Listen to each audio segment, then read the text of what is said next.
can improve their skills and their knowledge, and that they can be connected with opportunities. So that's another thing we're working on. Sorry to interrupt. I want to give you guys the heads up that we are going live on Facebook as of right now. Awesome. But yeah, I have leaned on you, Karen, as you know, for calling out the manuals. Yes. We're happy to back you up on that, Kavya. Very happy to do so. Yes, thank you, Sonia. Yes, we all have to do it together and back one another up and support it. And that's, I will say that's one reason one of the reasons that I really appreciate the folks at VRAR Chicago. Matt and Tom and Christopher have really made an effort to try to make sure that they have women represented on the panels and the events that they put on. And so we try to help them out when needed to, find them speakers. And we appreciate that they are allies who are trying to make sure that there is gender diversity in their events. Absolutely. Yeah. Yeah, in fact, I remember when the last time I was complaining about hijab. Oh, yes. And then it magically appeared. It magically appeared. Somebody was getting a test, like some lesson somewhere. But it appeared actually on many platforms, and majority of the platforms actually even using, hijabi and more gender diverse characters for avatars, which is nice. At least have a choice. I might want to become like a octopus for my avatar, but like at least give me a choice. Yes, right, yeah. Well, I'm going to jump in really quick and say hello to some of the people who are joining us on Facebook, because I see Francis is already here. Francis is a regular, by the way. He's been coming to these events for a long time. We used to see him a lot in person at 1871, but he has been joining us on Facebook pretty regularly since we've started doing the live streams. But anyway, for anyone else on Facebook joining us, thank you very much for joining us. Again, please check the comments. There is a pinned comment that lets people know, introduce yourself, say hello. Those of you in the room, we do have a lot of people in the room kind of standing around. We'll get started. It's going to be open networking for another 12 minutes or so. We like to let people filter in and just keep talking. So, sorry to interrupt your conversation. Actually, it's a really cool conversation. And one of the better ones we've had actually at the start. Hi, Anne. Thanks for joining us. Also someone on Facebook.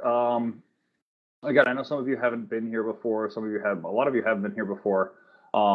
This is going to be a great panel tonight. I'm really excited about it. Just so you guys are aware, where I'm standing right now, I am within the camera shot. There's another me sitting in the corner of the room that's actually floating above the stage who is shooting the camera for the Facebook Live view. And so if you're standing approximately where I am right now, you are within camera view, but anywhere outside of here, it's not going to really see the room. But this is, primarily for the presentations. That I will shut up and let you all continue your conversation. Thank you very much. We'll get started in about 11, 12 minutes.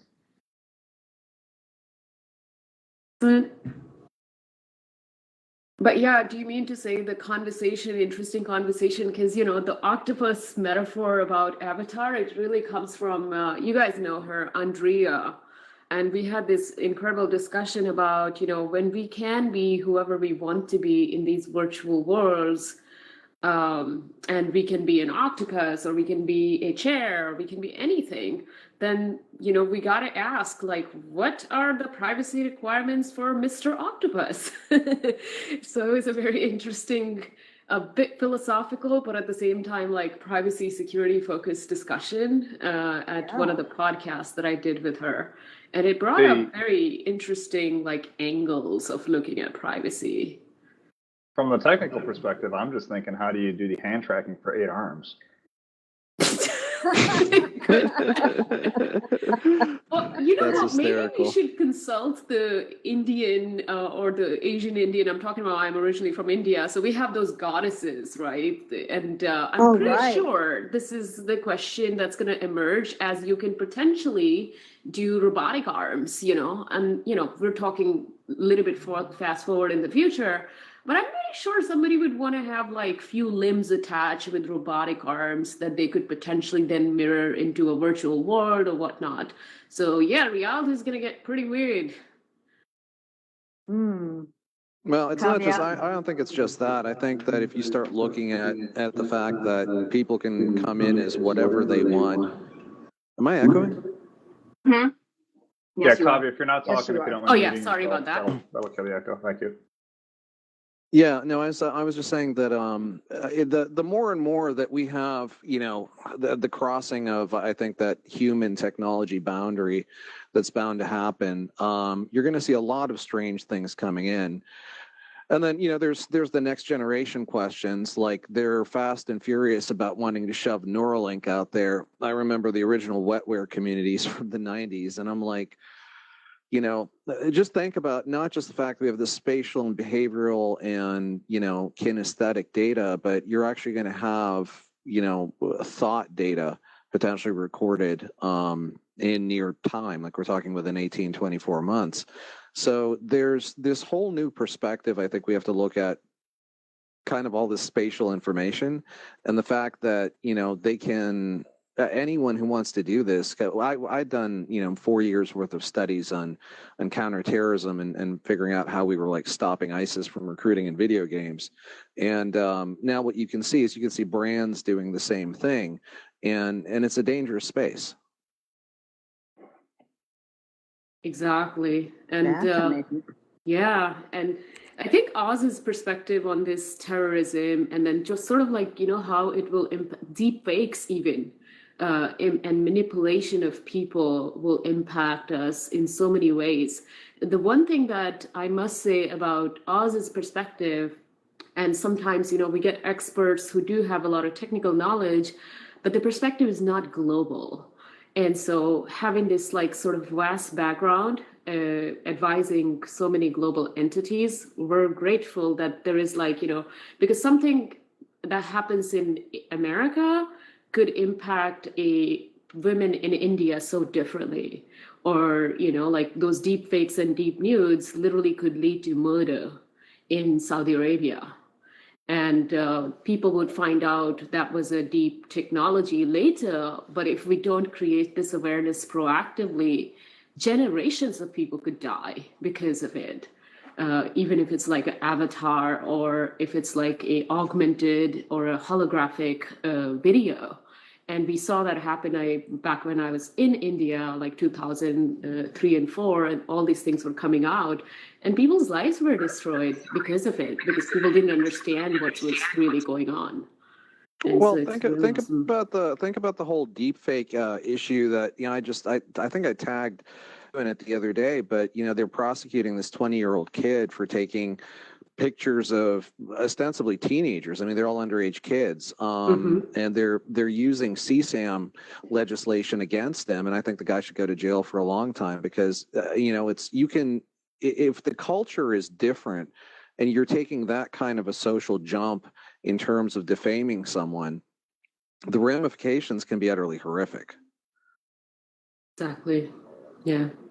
Yeah, so that's why, we are at XRSI, we keep advocating for global. And, while people are still like pointing out there's no federal privacy law, I'm like, you know what? I'm kind of, I'm like, whenever it will come, it will, but we should look at it globally and think about those technological and socio-economical and all these other issues.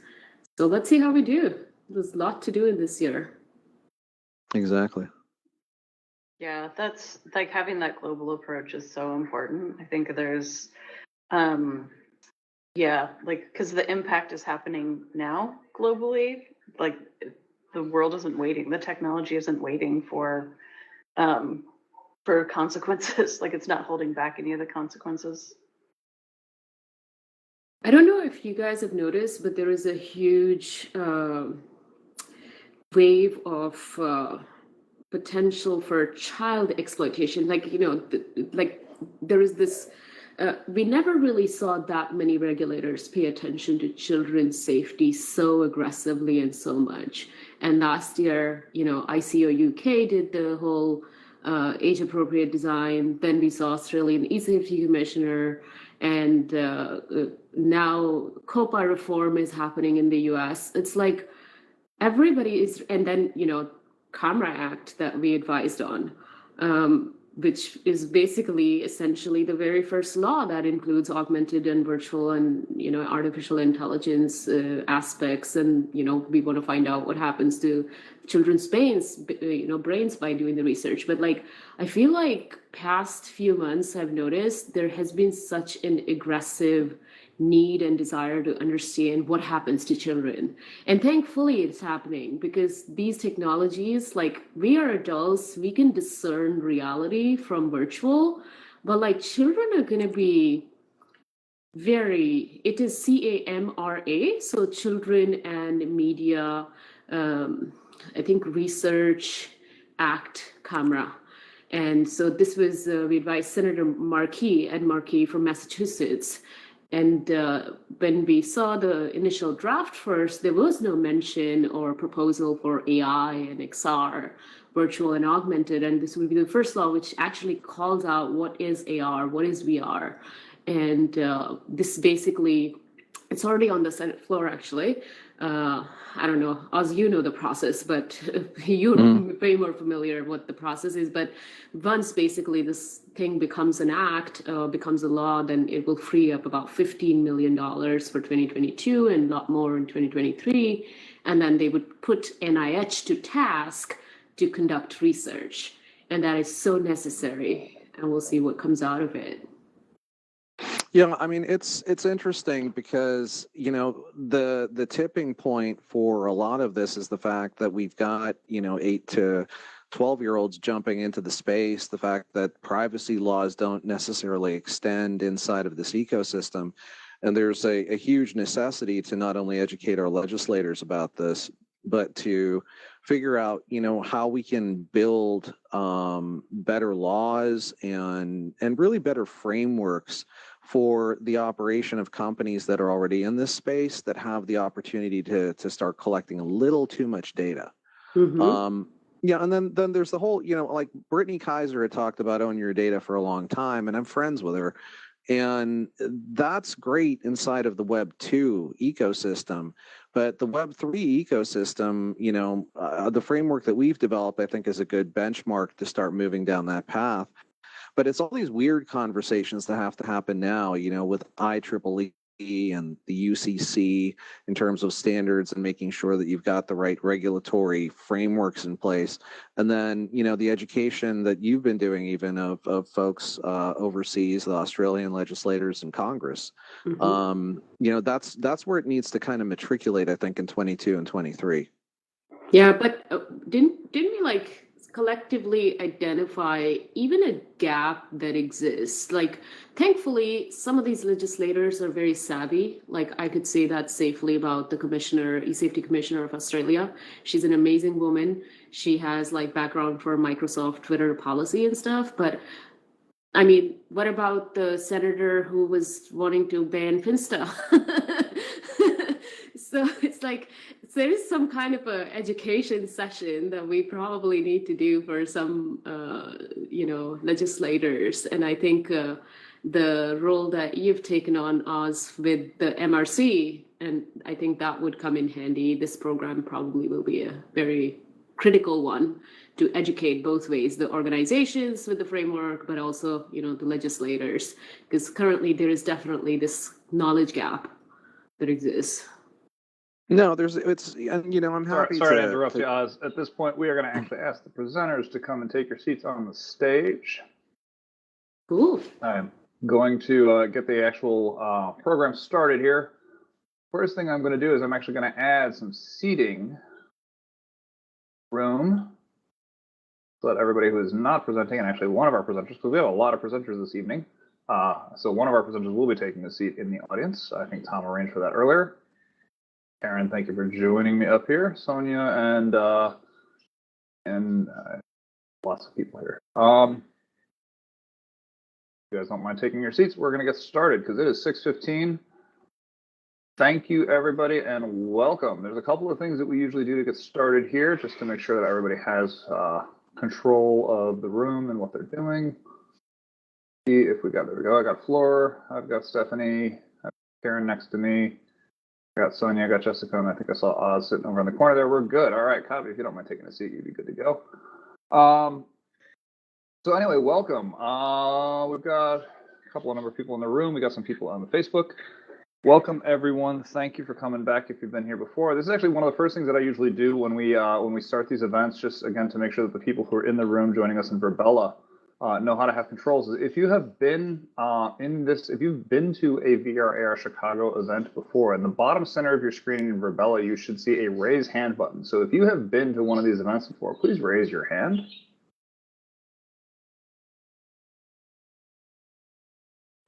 On your faces in the names list here.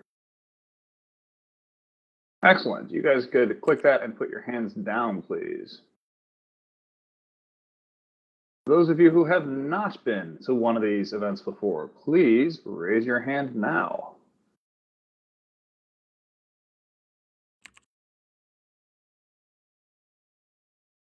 Go ahead and put your hands down. Thank you very much, everybody. Part of the reason that we're doing that is when we do get to the Q&A at the end of the event, we will be asking you to please raise your hands. The other thing I'm going to do right now, which I'm going to do right now, is I'm going to mute the audience, because we do ask that everybody please keep your microphones muted unless you are speaking. And for those of you when we get to the Q&A, what we'll do is we'll have people raise their hand. When we do ask you at the Q&A section to raise your hand, you will keep your hand raised until you're called upon. At that point, you can unmute, ask your question, and then remute. And that just helps us keep the conversation, flowing and make sure that we actually have control of the audience. So we don't want to have to keep muting the whole room. But with that, welcome. For those of you who haven't been here before, for those of you who have been before, welcome back. My name is Matt Wren. I'm the founder of VRAR Chicago. This is, we're approaching 5 years that this monthly event has been going on. We got a lot of really cool announcements coming in the near future, but I'll get to those towards the end of the event. We have an amazing panel tonight. This is the amount of expertise that is sitting up here is staggering, frankly. So I'm really looking forward to the discussion this evening. But I do have to start with a couple of items that we always have to do, which is we have to thank the people that make this event possible, because this is an event series. It is a free event series, although it's not free to actually run it. It's definitely free to attend it, and we want to keep it that way. But with that, we got to thank our sponsors, and I do believe we have at least one of our sponsors represented in the room. I'm not sure who's coming up from Bundle AR. That's me. Aaron, come and join me, and you can say welcome from Bundle AR, and then we'll keep going. Karen, you and I can move off to the side at this point. Hi, everybody. Happy New Year. Like Matt, I see some familiar faces out there as well, but I see a few that are new. So my name is Aaron Dietz. I'm the head of sales at Bundle AR. Just to give a quick background, we're essentially helping companies get into the game quickly with augmented reality through a web-based augmented reality authoring platform. That it's not low code, it's truly no code.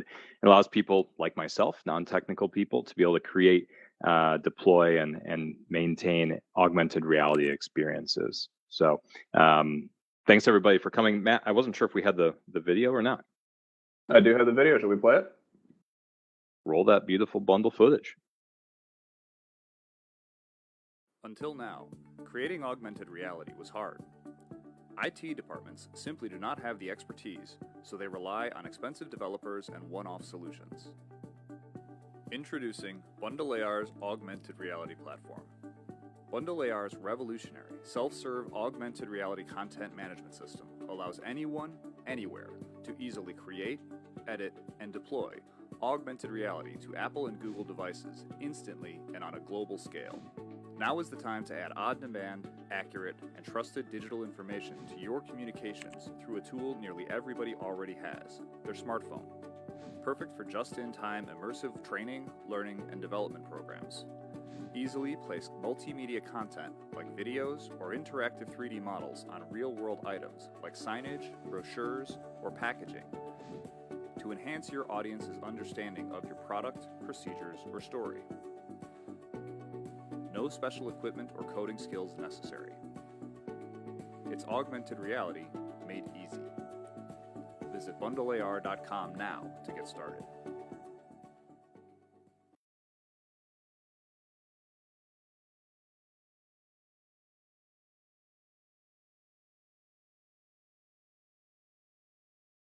Good, Aaron? All good. Yep. Thanks, Matt. All right. All right. Our next sponsor that I don't think we have anybody represented here tonight. I'm looking at the list of names just to make sure. But is 1871. 1871 is Chicago's technology incubator. 1871 is where a lot of our companies are based out of in the city of Chicago. I believe there's actually over 400 companies from the city of Chicago that are startup. It's Chicago's largest technology incubator. It was the home of VR Chicago when we could do physical events for the several years that we were able to actually do physical events prior to the pandemic. We're actually approaching at this point 2 years of virtual only, but we are, depending, we have big plans, and I'll announce, we've announced them previously. We'll keep pushing right now. We're still hoping that we will actually be able to get back to physical events. We are currently scheduled to host our return to physical events as a very large event called Exploring the Metaverse on March 2nd of this year. And that will be at 1871. Obviously, all plans are currently back into the tentative stage right now just because of the Omicron variant. But I do want to say thank you again to 1871, Chicago's Technology Incubator. It's a great organization. I encourage you to check them out. They are actually, like everyone else in the world, they have definitely done some global expansion. So even if you're not in Chicago anymore, you don't necessarily have to be Chicago-based to be interacting with 1871. And our third and final sponsor for the evening is Virbela, which is the environment that we're all sitting in right now. Virbela is, they've been a great partner of ours ever since, 2020. I want to say the second or third event that we did virtually. Virbela actually reached out to us and asked us to move to this platform. We had evaluated several platforms, and we did the first couple of virtual events in Allspace and then moved over here because they had better control and capability of doing presentations and events like this. And it was cross-platform was another big issue back then. But Virbela is great. VR Chicago has actually never had a physical office. Our only office is actually hosted in the Virbela environment. So, if you have any questions about Virbela, we're happy to, anyone from VR Chicago is happy to talk to you about it. We love working with Virbela. They're great. I will leave it at that. And generally, they would be here to introduce themselves, but I know Cam is kind of busy at the moment.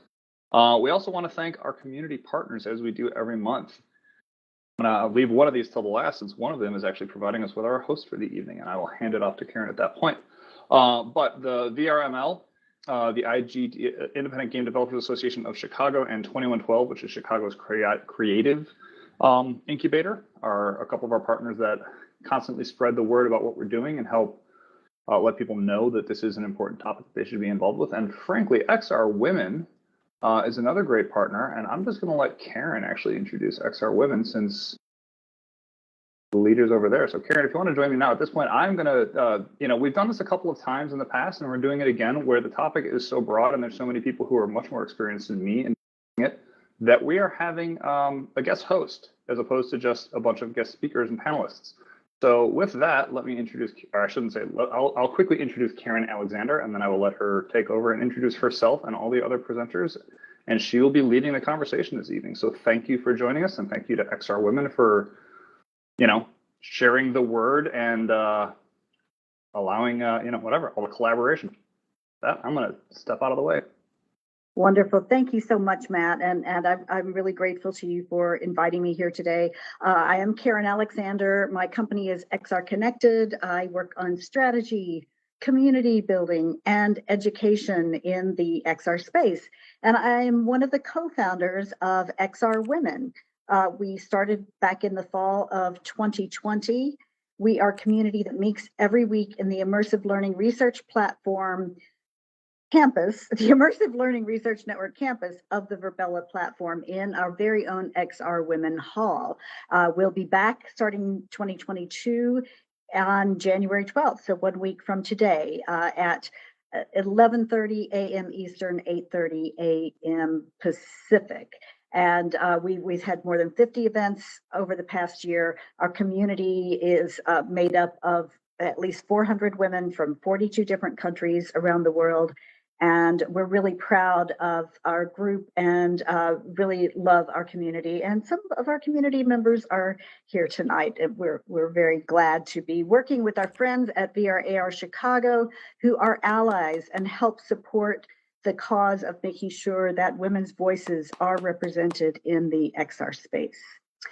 And I would also like to say, I'd like to give some kudos to VR AR Chicago for putting together this incredible panel tonight.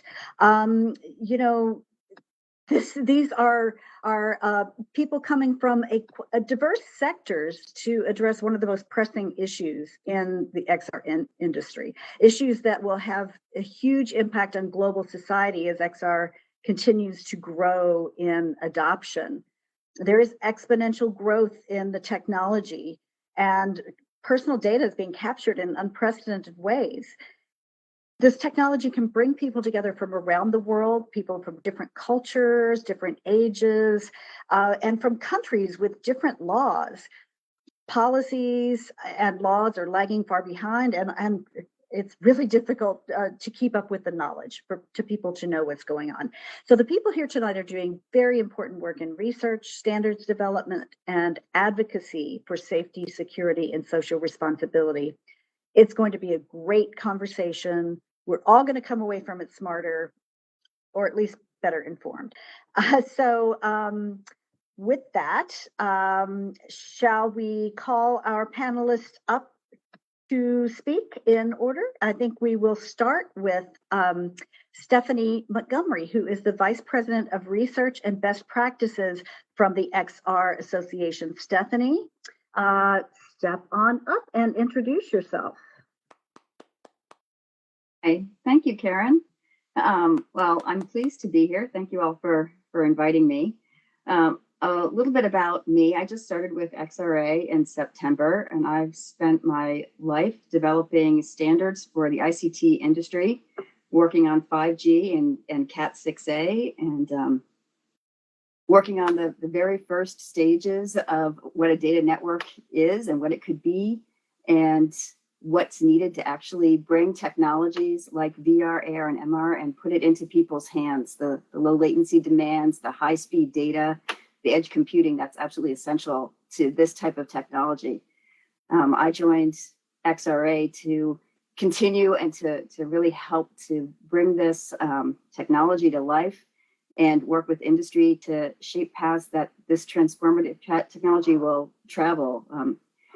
At XRA, we really look forward to learning from past technology transformation experiences, the good, the bad, and sometimes the ugly, and to evolve technological solutions with all people in mind in an inclusive way. I don't know that I can advance the slides, Karen. Do I do that or you do that? Okay. Just ask me. There, I can do that for you or Matt. Okay. Let's go to the next slide, too. Thanks. So our goal over here at XRA is to assist industry, society, and the world to engage with XR technology in ways that are useful, positive, beneficial, and drive outcomes that benefit everyone. And we like to say that we host hard conversations with our members, and we're working on such topics as privacy, inclusion, and accessibility. We support and engage in the development of scientific data-driven research with the goal of building facts to support the efforts that are going into standards. Next slide, please. Here's a little info sheet about who we are. We were founded in 2018 when Microsoft, Facebook, Google, Sony, and Samsung all came together and recognized a need in the industry for guidelines and research and governmental advocacy. We are growing by leaps and bounds. We have 7 different member categories right now, from our main guys to enterprise solution providers and end users, application developers, and more. We have 5 committees and working groups that are focused on policy, health and inclusion, accessibility, standards, and communications. And we're a relatively small team right now, but we're growing every day and we're adding new staff in 2022. Next slide, please. These are our foundational pillars, which revolve around the concepts of community, leadership, and advocacy. We are tackling sticky issues. We're developing out of our policy team a list of kind of privacy principles that we're working on with our members. We're exploring workforce training and how VR and AR can assist in workforce training, making the technology accessible to those who can't access the VR technology or AR technology, and working on diversity and inclusion to make sure, as we were talking earlier in the networking, about avatars representing who we are and what we look like and kind of what that means. We engage and are friendly with a lot of others, such as people who are here today, Underwriters Laboratory and XRSI. We also work with XR Access, which is an accessibility developers group, and are active in international standardization programs such as the International Electrotechnical Commission to help provide industry insight for the development of best practices, guidelines, and standards. Through our policy team, we educate lawmakers in Washington, D.C. to improve understanding of technology, as does XRSI and others here, and explain to them the challenges and the benefits of this technology, because we all know that they're both here. And also, as part of our product, we develop a number of e-newsletters for our members to keep them informed. Next slide.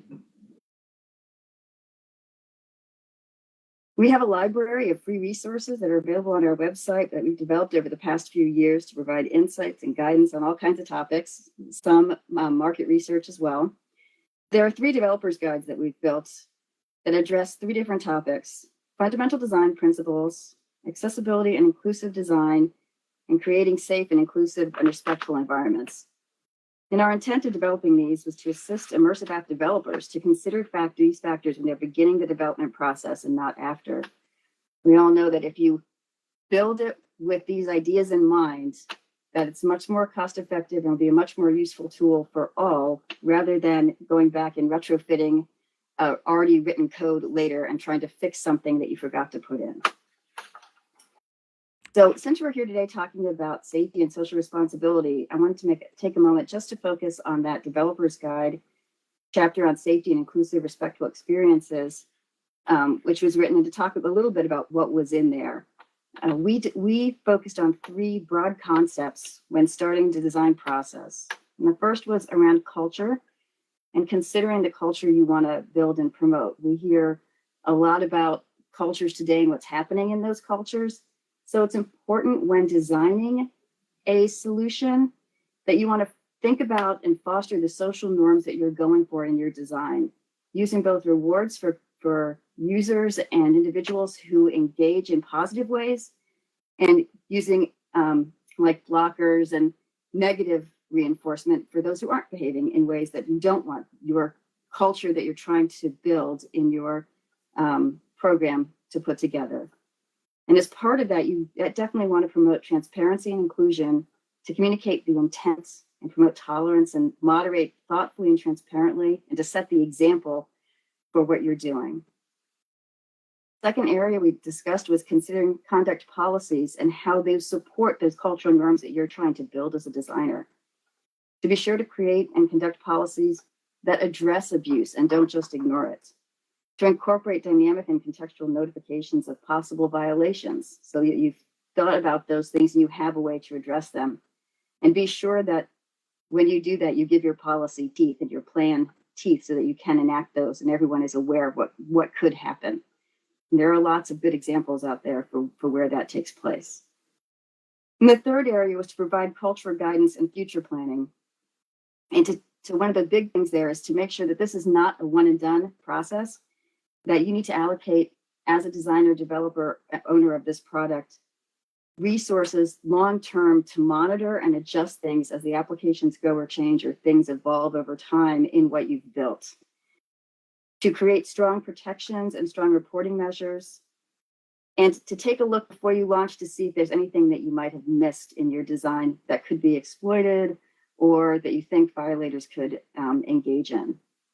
So these are some of the simple broad strokes of what's in that developer's guide, which is on our website, and you're welcome to download that. I'm happy to share a link with Matt after this event. Just to wrap up, just to give a little bit about what XRA is looking forward in the future, at least in my domain, because I'm not the policy person here.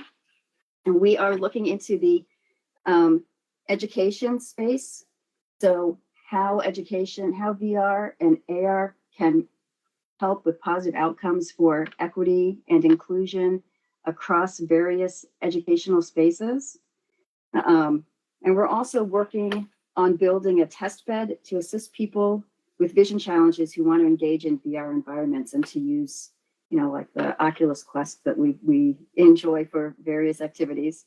And thinking about things like as someone who has low visibility enters a virtual environment, what do they need to know first? Things like, you need to know what your environment is first? Do you need to know what objects are closer to you first? Do you need to know that the shark is headed straight for you? What's the first thing? So we're going to start exploring that and doing some first-person research to figure out what works best for those users, and with the hope that we're going to be able to design a framework and minimal baseline guidance by the end of beginning of 2023. And we'll be working with a lot of other organizations to make that happen. So those are just some of the things that are coming. If you can go to the next slide, that's my last one. In conclusion, I just wanted to say that XR and its member companies are working toward the thoughtful and responsible development for XR technology, and we look forward to working with everyone in this room to help make that come true. Thanks.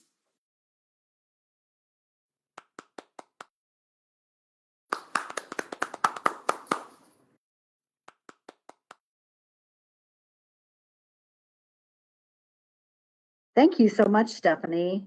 Yes, you're doing a lot there at the XRA, and I look forward to hearing more about all of those efforts.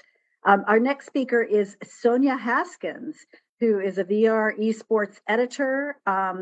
She is a fierce gamer and a really wonderful woman who is a member of the XR Women community. We've had her come to speak, and she has a lot to say about issues of personal safety in the XR space, especially when it comes to gaming.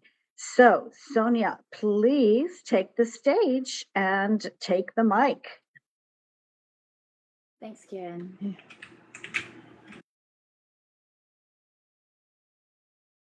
Hi, everybody. So thanks for having me here tonight. I always appreciate the opportunity to come chat with you guys. And so basically my talk tonight is a little different. I want to first introduce myself to those I haven't met before. I had no intention of being involved in an industry like this. I didn't even like tech or have anything to do with it until a few years ago when I put on a VR headset and thought it was the most amazing thing I had ever seen. And so since then, I started playing and basically got involved in multiplayer gaming, started playing competitively. And that kind of led me to opportunities to work within those communities. And when I say work, I mean, let me be clear, volunteer. And so basically I would help out community members, try to help build various leagues and different ecosystems that were growing, because this was 2017. So a lot of these communities that you see around now are, we're new then still. And so I was trying to help the communities just get a foothold.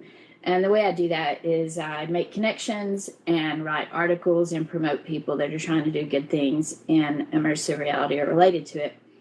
So I really love doing that. I'm a people person. I'm definitely not a business person.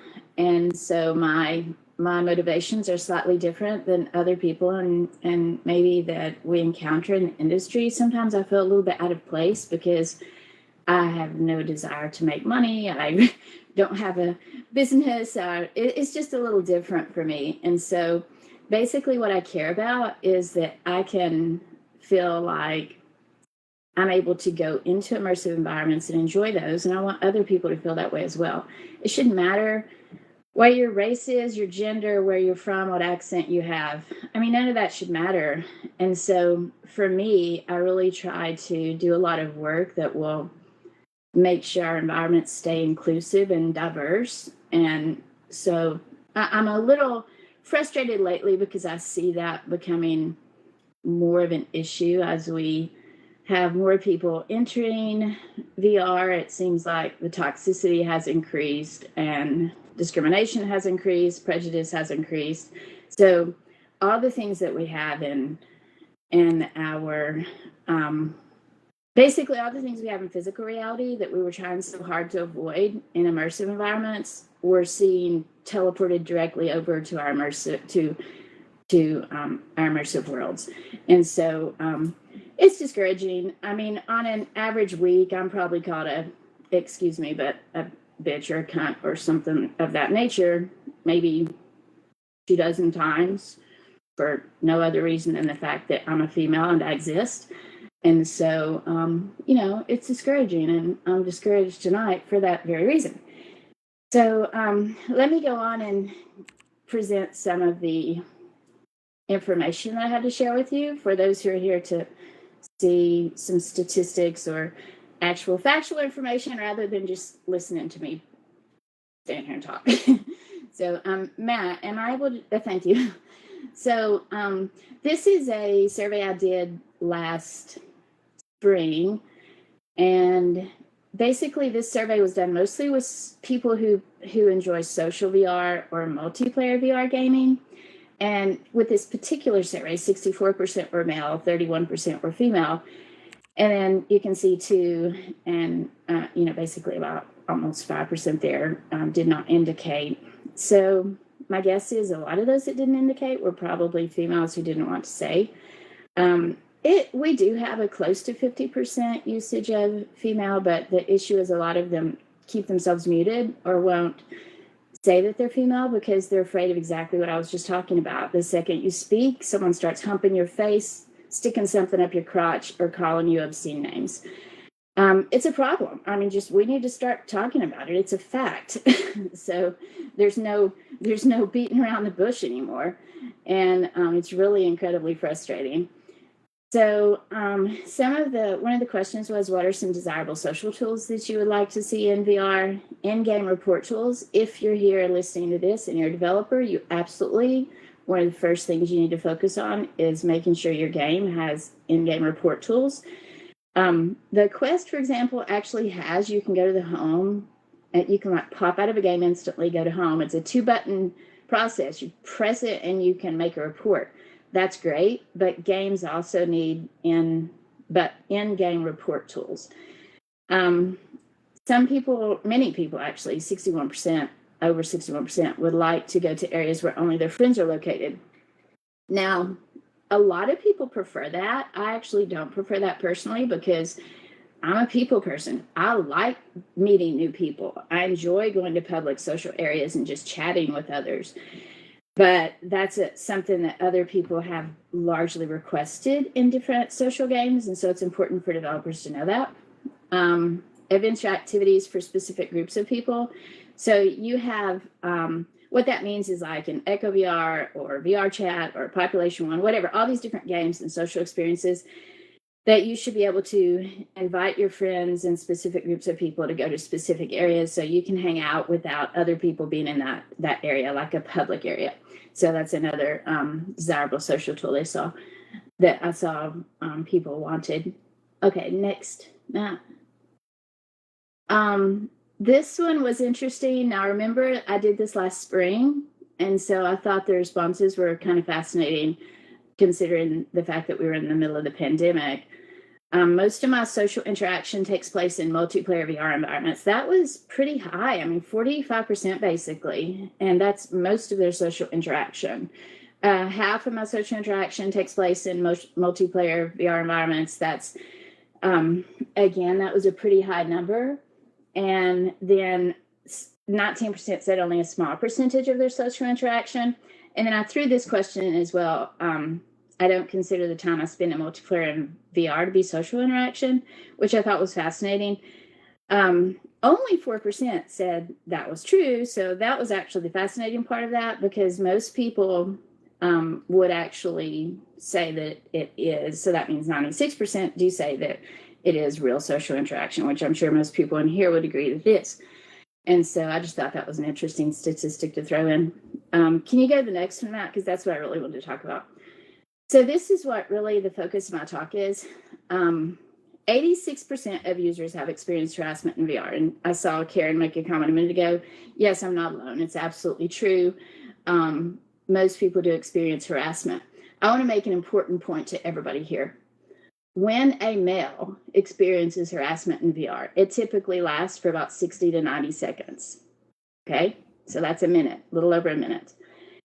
A female who's experiencing harassment in VR, typically it does not stop until the female or the other person leaves the environment. It doesn't matter if you're there 30 minutes, 40 minutes, 10 minutes, it doesn't matter. And that's an important distinction because frequently those of us who, for example, maybe are female or minorities or whatever, and I say minorities and people with accents and stuff because a lot of times for, whatever, it doesn't matter if it's what your avatar looks like or whatever. If people pick up on the fact that you're in any way different or not like them, they'll start harassing you.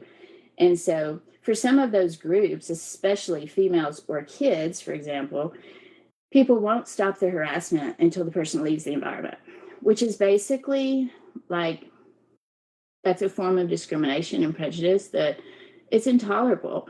We're basically saying, okay, we're going to harass you to the point that you leave the environment. And so then what's worse is if you try to say anything about it or do anything about it, everybody else says, why don't you use the tools? Why don't you block them? Why don't you mute them? Why don't you just leave or go to a different area? Well, to me, that's kind of equivalent to saying, you could shop at a different grocery store. Well, sure, I could, but why should I have to? Like, why can't I go in this grocery store and shop without being harassed or bullied? And it's just not right. I mean, it makes me so irritated. I can't even tell you, like, I'm so frustrated tonight. I mean, generally, for those of you who've seen me present before, I'm usually very happy and upbeat and not quite this frustrated about things. But it has been an incredibly rough week. And so anyway, moving on, most have had experienced different types of harassment, which includes verbal, sexual, invasion of space, etc. Now, here's an important statistic. 77.87% agree social standards for VR should be similar to those for physical reality. Now, I know a lot of people here probably aren't going to agree with this next comment I'll make. I'm not necessarily a fan of, quote, laws that I know some people want to pass. I'm not talking about data or security laws. I'm talking about social standard laws because it's kind of, you can't really legislate social standards. However, those are things that game makers and platform manufacturers need to be enforcing. I will say that there are some game developers and some platform manufacturers who do care about this, and they are working on this issue. I think sometimes we don't give enough credit to. I know people complain about Facebook all the time, and Oculus specifically. They say Facebook, but really they mean Oculus as well, because they're the ones creating the headsets, right? So they actually do work on this issue, and I think that they're trying to do things like make in-game report easier and stuff like that. But it's hard when you're dealing with all these different people. And when you have certain standards, let's just say, for example, you have a standard that says no inappropriate sexual behavior, no racism, sexism, or homophobic comments. That's pretty basic, people. Like, those are basic social standards. If you go to the local pub even, or the local gym or ballpark or whatever, and you start shouting, racist slurs at somebody, or going over and pull up some lady's skirt and stick your hand in it, well, somebody's going to call the police and you're going to get arrested. And so I think it's pretty reasonable to say those things can't happen in social VR environments, and we should be able to report that. I personally am not a fan of, quote, laws in those situations, but am a fan of, for example, being able to say this report happens immediately and something should be done about it. So anyway, those are some thoughts, and I apologize that my speech tonight isn't as upbeat as normal. there will be a question time, I think, at the end. If anybody has any specific questions, feel free to ask me. It is very nice to be here. I always appreciate these presentations, and Matt arranging these. So thanks a lot, guys.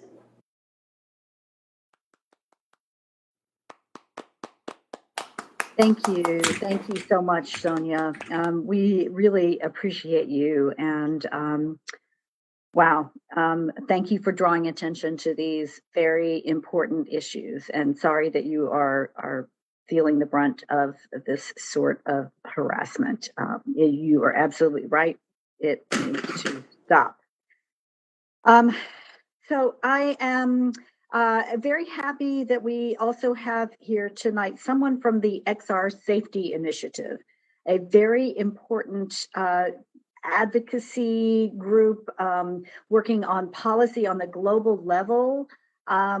This organization was founded and led by Kavya Perlman, who was here earlier tonight, a true trailblazer, as we honored her with the Trailblazer Award from XR Women last year. And XRSI is represented here tonight by Oz Sultan, who we already heard during the networking part of the event, heard some of his thoughts, some of the things that he knows about this area, and he has a lot of deep knowledge to share, and we are really grateful to have him here speaking on behalf of XRSI. Oz, take it away. Hey, thank you for having me. I wanted to, can I have the next slide? So what I wanted to cover were a couple of things of, some things that we had articulated last year during XR Safety Week, and kind of some of the new things that we're getting into right now. I don't know if everyone's been paying attention over the course of the past year, but, we went from having almost no metaverse development, on some of the richer platforms like Crytek, to having Axie Infinity launching, their own platform that's built off of a couple different open source stacks tied into Ethereum, Unity development pretty much all over the place, tons and tons and tons of Unreal development, and then development for a number of newer platforms that are out there. So it's kind of like a big industry shift, right? Can I have the next slide? And one of the things, about, I guess this is maybe about 8 years ago, I was sitting at an event at the Council of Foreign Relations in New York City, right up in 66th Street. And they had a panel there, and they had Facebook, Amazon, and Google all sitting there. And one of the things that they talked about was, well, it'd be real interesting if the three of us were able to share data, because we would have pretty much every single piece of data on anyone out there in order to kind of market or influence them however we like. And that was around the same time you saw Target, having issues that, based upon what a teenage girl was purchasing, they had predicted that she would be buying a pregnancy test next and started marketing that to her. And I think you've seen this with, that's an extreme example, but I think you've seen this with a lot of the technology that's out there in social today, where based upon something that you're talking about, they're listening, they're gleaning information off of these platforms. And that's created a number of problems. About 4 years ago, I was involved in a bit of research, kind of looking at not just terrorist groups online, and we've looked at everything from the extreme right to to Antifa on the left, and Islamic extremists in the middle. And we've done a lot of research on what ISIS was doing and what was being done with radicalization online. And what we saw was that you had terror organizations that were able to take Arma mods inside of, a game like Arma. And what they were able to do was to basically change certain characters to Americans and change the characters that you're playing to ISIS characters and having them kill the Americans. And what we saw was, radicalization that had typically taken conversations with people in a period of somewhere around 30 to 45 days could be radically shortened into periodicities of about 7 days. And when you start thinking about the amount of data that's really out there and the moderation that we've seen, like, there's concern for Facebook because Meta owns the Oculus platform, they own WhatsApp, they own a lot of some of the guidelines for what's going out there in terms of frameworks, and there's concern inside of the industry that what we should have is really kind of NASA grade security on the next generation of information, that's kind of the next generation of personally identifying information that's going out. We want the stuff that's coming for you to be about as safe as it could possibly be when you understand the fact that you're letting everyone really from like 5 and 6 year olds into these ecosystems, and the breadth of concern in large S is mostly the fact that we've got children that were covered under COPA laws and other laws previously, but aren't covered inside of any of the data guidelines or legislation that attaches itself to the metaverse.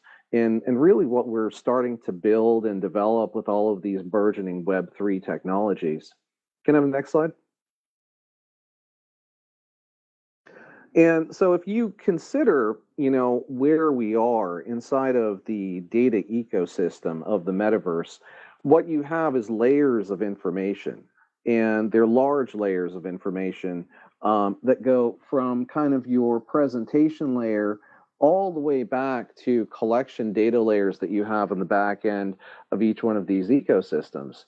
And if you consider the fact that we've got spatial information, we also have information that these headsets are recording on the exterior of your camera. So you've got room scale information.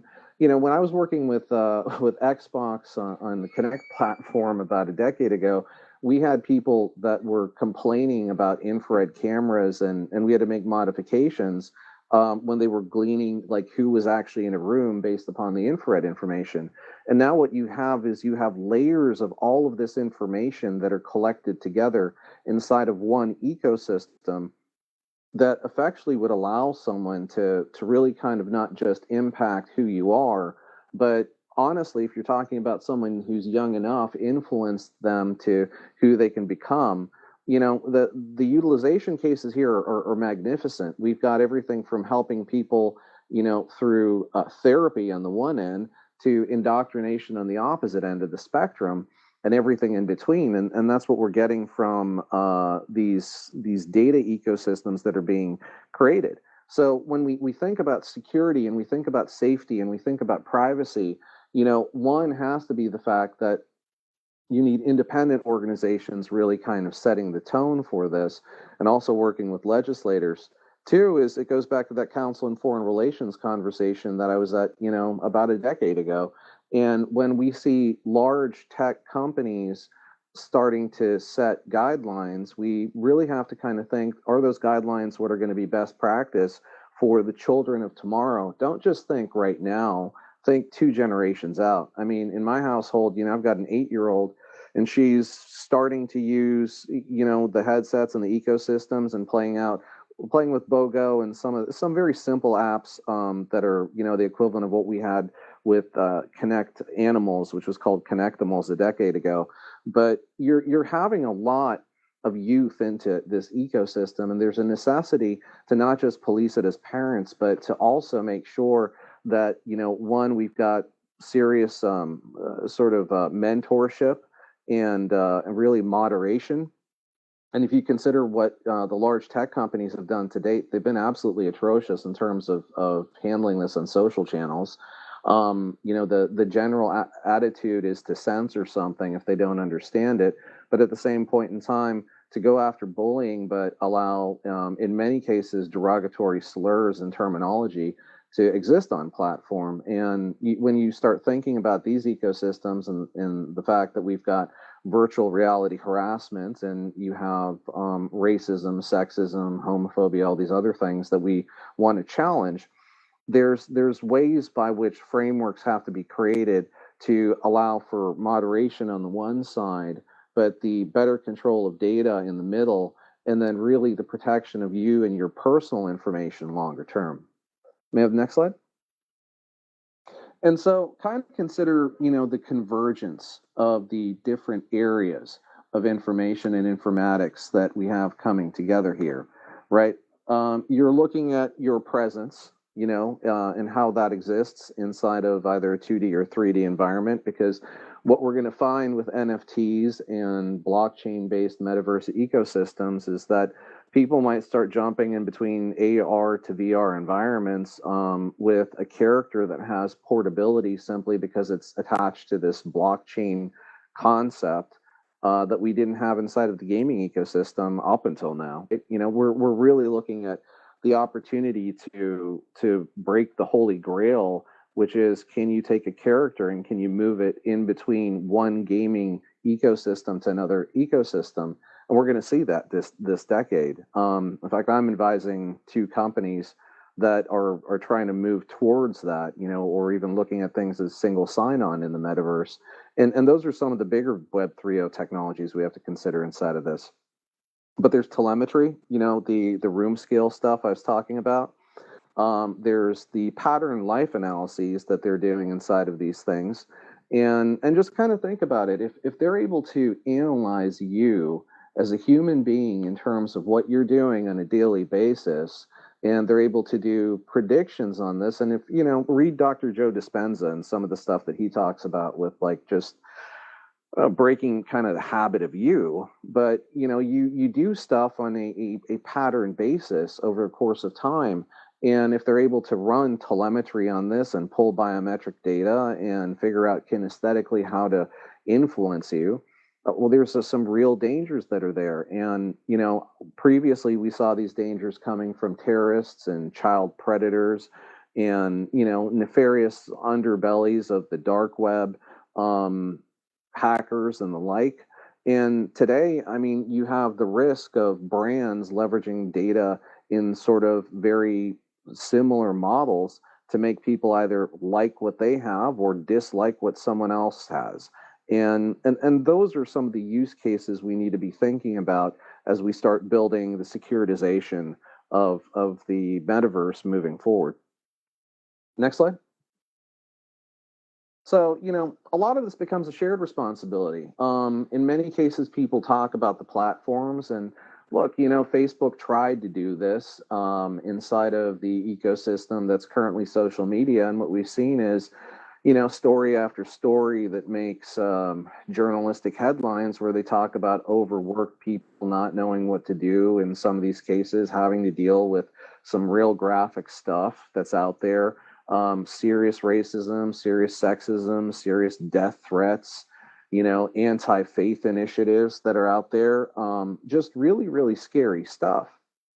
And when you think about moving that into a metaverse ecosystem where everything's 360 degrees, but not in a 2-dimensional space, in a 3-dimensional space, and data is being collected in everything, there's a need to kind of figure out what those exabytes of you are, where they're being stored, how they're being collected, and making sure that the industry leadership and frameworks for this stuff is something that's working to protect you and not really the interests of corporations at the end of the day. Next slide. And then think about what the anatomy is of some of these ecosystems, right? And how these ecosystems come together. That's an important longer term consideration. When we start talking about diversity and inclusion, you look at this panel and you've got women and minorities. I think it's a great start at moving forward inside of it's really, they used to talk about the old boys club, and then Silicon Valley was sort of the boys club. But the focus that we have to think about a global population of folks that are out here, because it's not just America, it's not just Europe, it may not even be just Latin America, and it's definitely not just Africa, right? You've got the Middle East that stands to come online metaverse over the course of the next decade, that's 724 million additional people, 24% of whom are millionaires.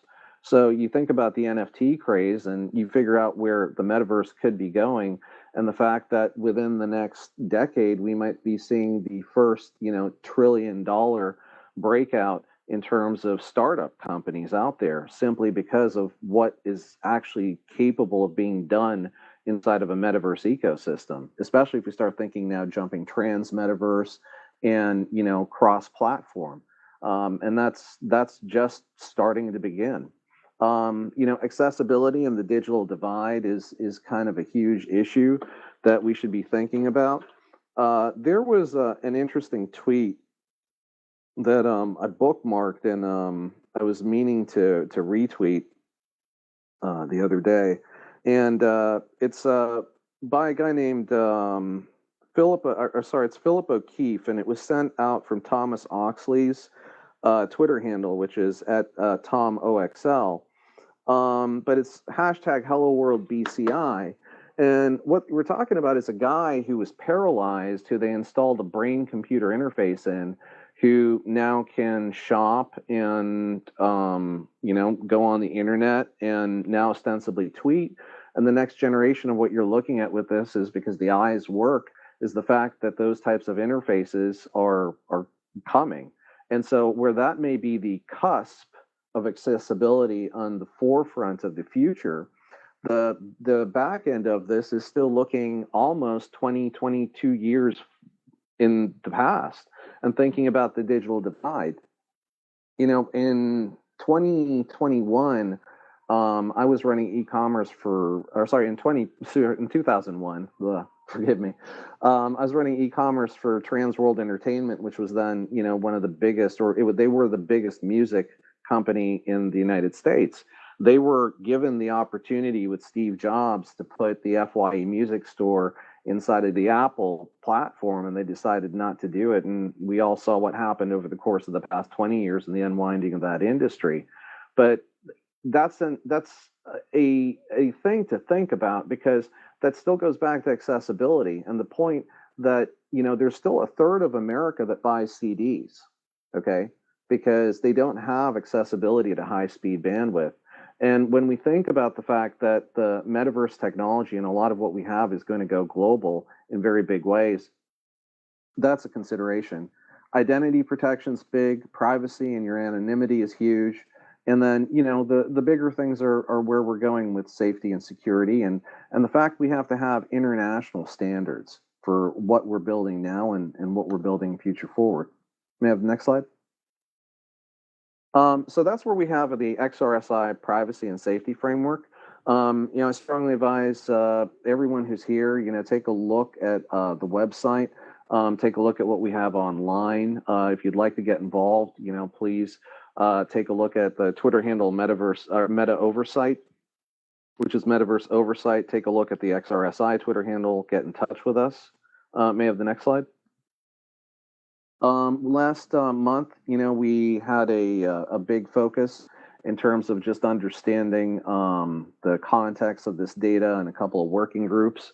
And we're always looking to work with more folks across the industry, to kind of get these standards defined, and also kind of talk about the fact that the way that we look at data is going to change drastically, especially when it's spatial and it's data clouds. And, that's the consideration, that every single person is their own private data lake, right?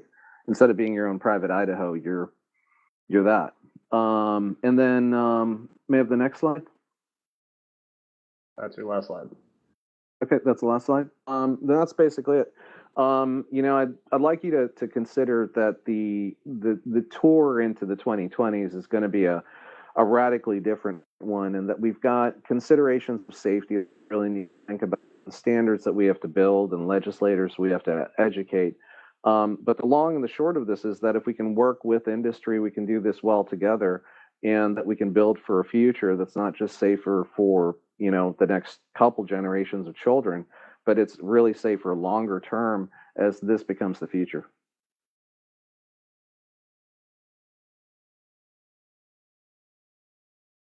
Thank you. Thank you very much, Oz. We really appreciate you sharing your deep expertise and your broad perspective on these issues. A lot of important stuff there. We're grateful to you for speaking tonight. Next, we are moving on to Flora Chang, who is from UL, a principal engineer with UL. And the development of standards is an important part of coming to terms with these issues around safety, security, and social responsibility that we are facing right now. And UL has long been a standards organization, and would love to hear what Flora has to say. So Flora, Yes. you are on. Thank you. Hi, everyone. Thanks for having me. My name is Flora. My focus is a little bit different from other panelists. My focus more from the hardware view. And I believe, for example, like good VR headset should have good screen and lenses and have good internal calibration, high precision head tracking, and good user calibration, configuration, something like that. So before I dive into what's in UL 8400, I would like to walk through the standard development processes and how you can be part of this lean iteration, making standards better. And lastly, what I do in this group. So before that, I would like to, can you play the video introducing my company? Today, trust matters. It no longer comes standard or is passed down from another era. Trust is quickly becoming table stakes, and it has to be authentic. That's why UL helps iconic brands and startups build trust for the market needs of today and the growth and development of tomorrow. Because companies innovate on trust, and we help advance it. Smart cities are connecting on trust, so we help secure it. Sustainable business grows with trust. We help nurture it. At UL, we offer an independent perspective that provides scientific-based testing and certification, audit and inspection services, as well as data-driven digital solutions. We help empower safety, security, and sustainability for well-being around the globe. Because the world runs on trust, and UL can help you earn it. UL, empowering trust.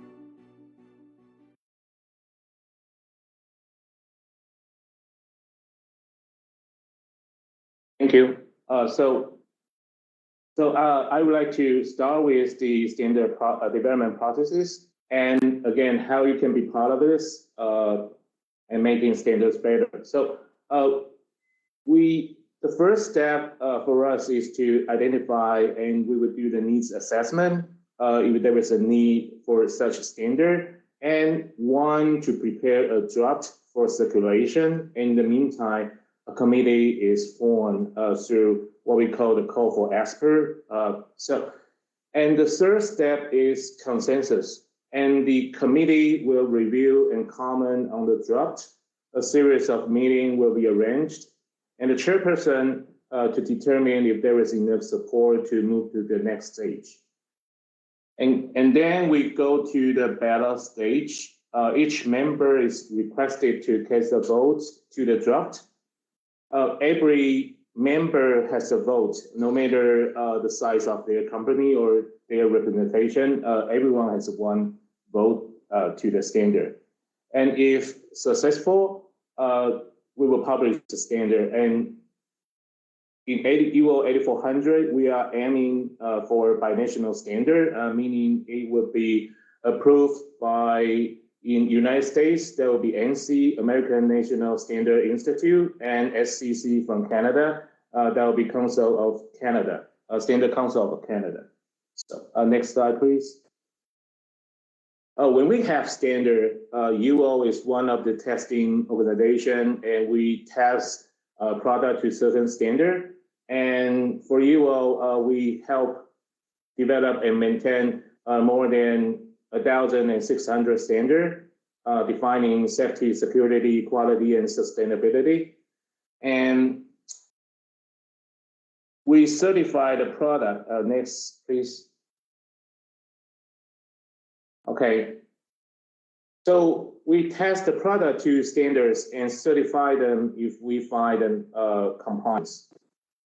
And then you will go to the manufacturer can produce the product and use your mark as a proof for certification.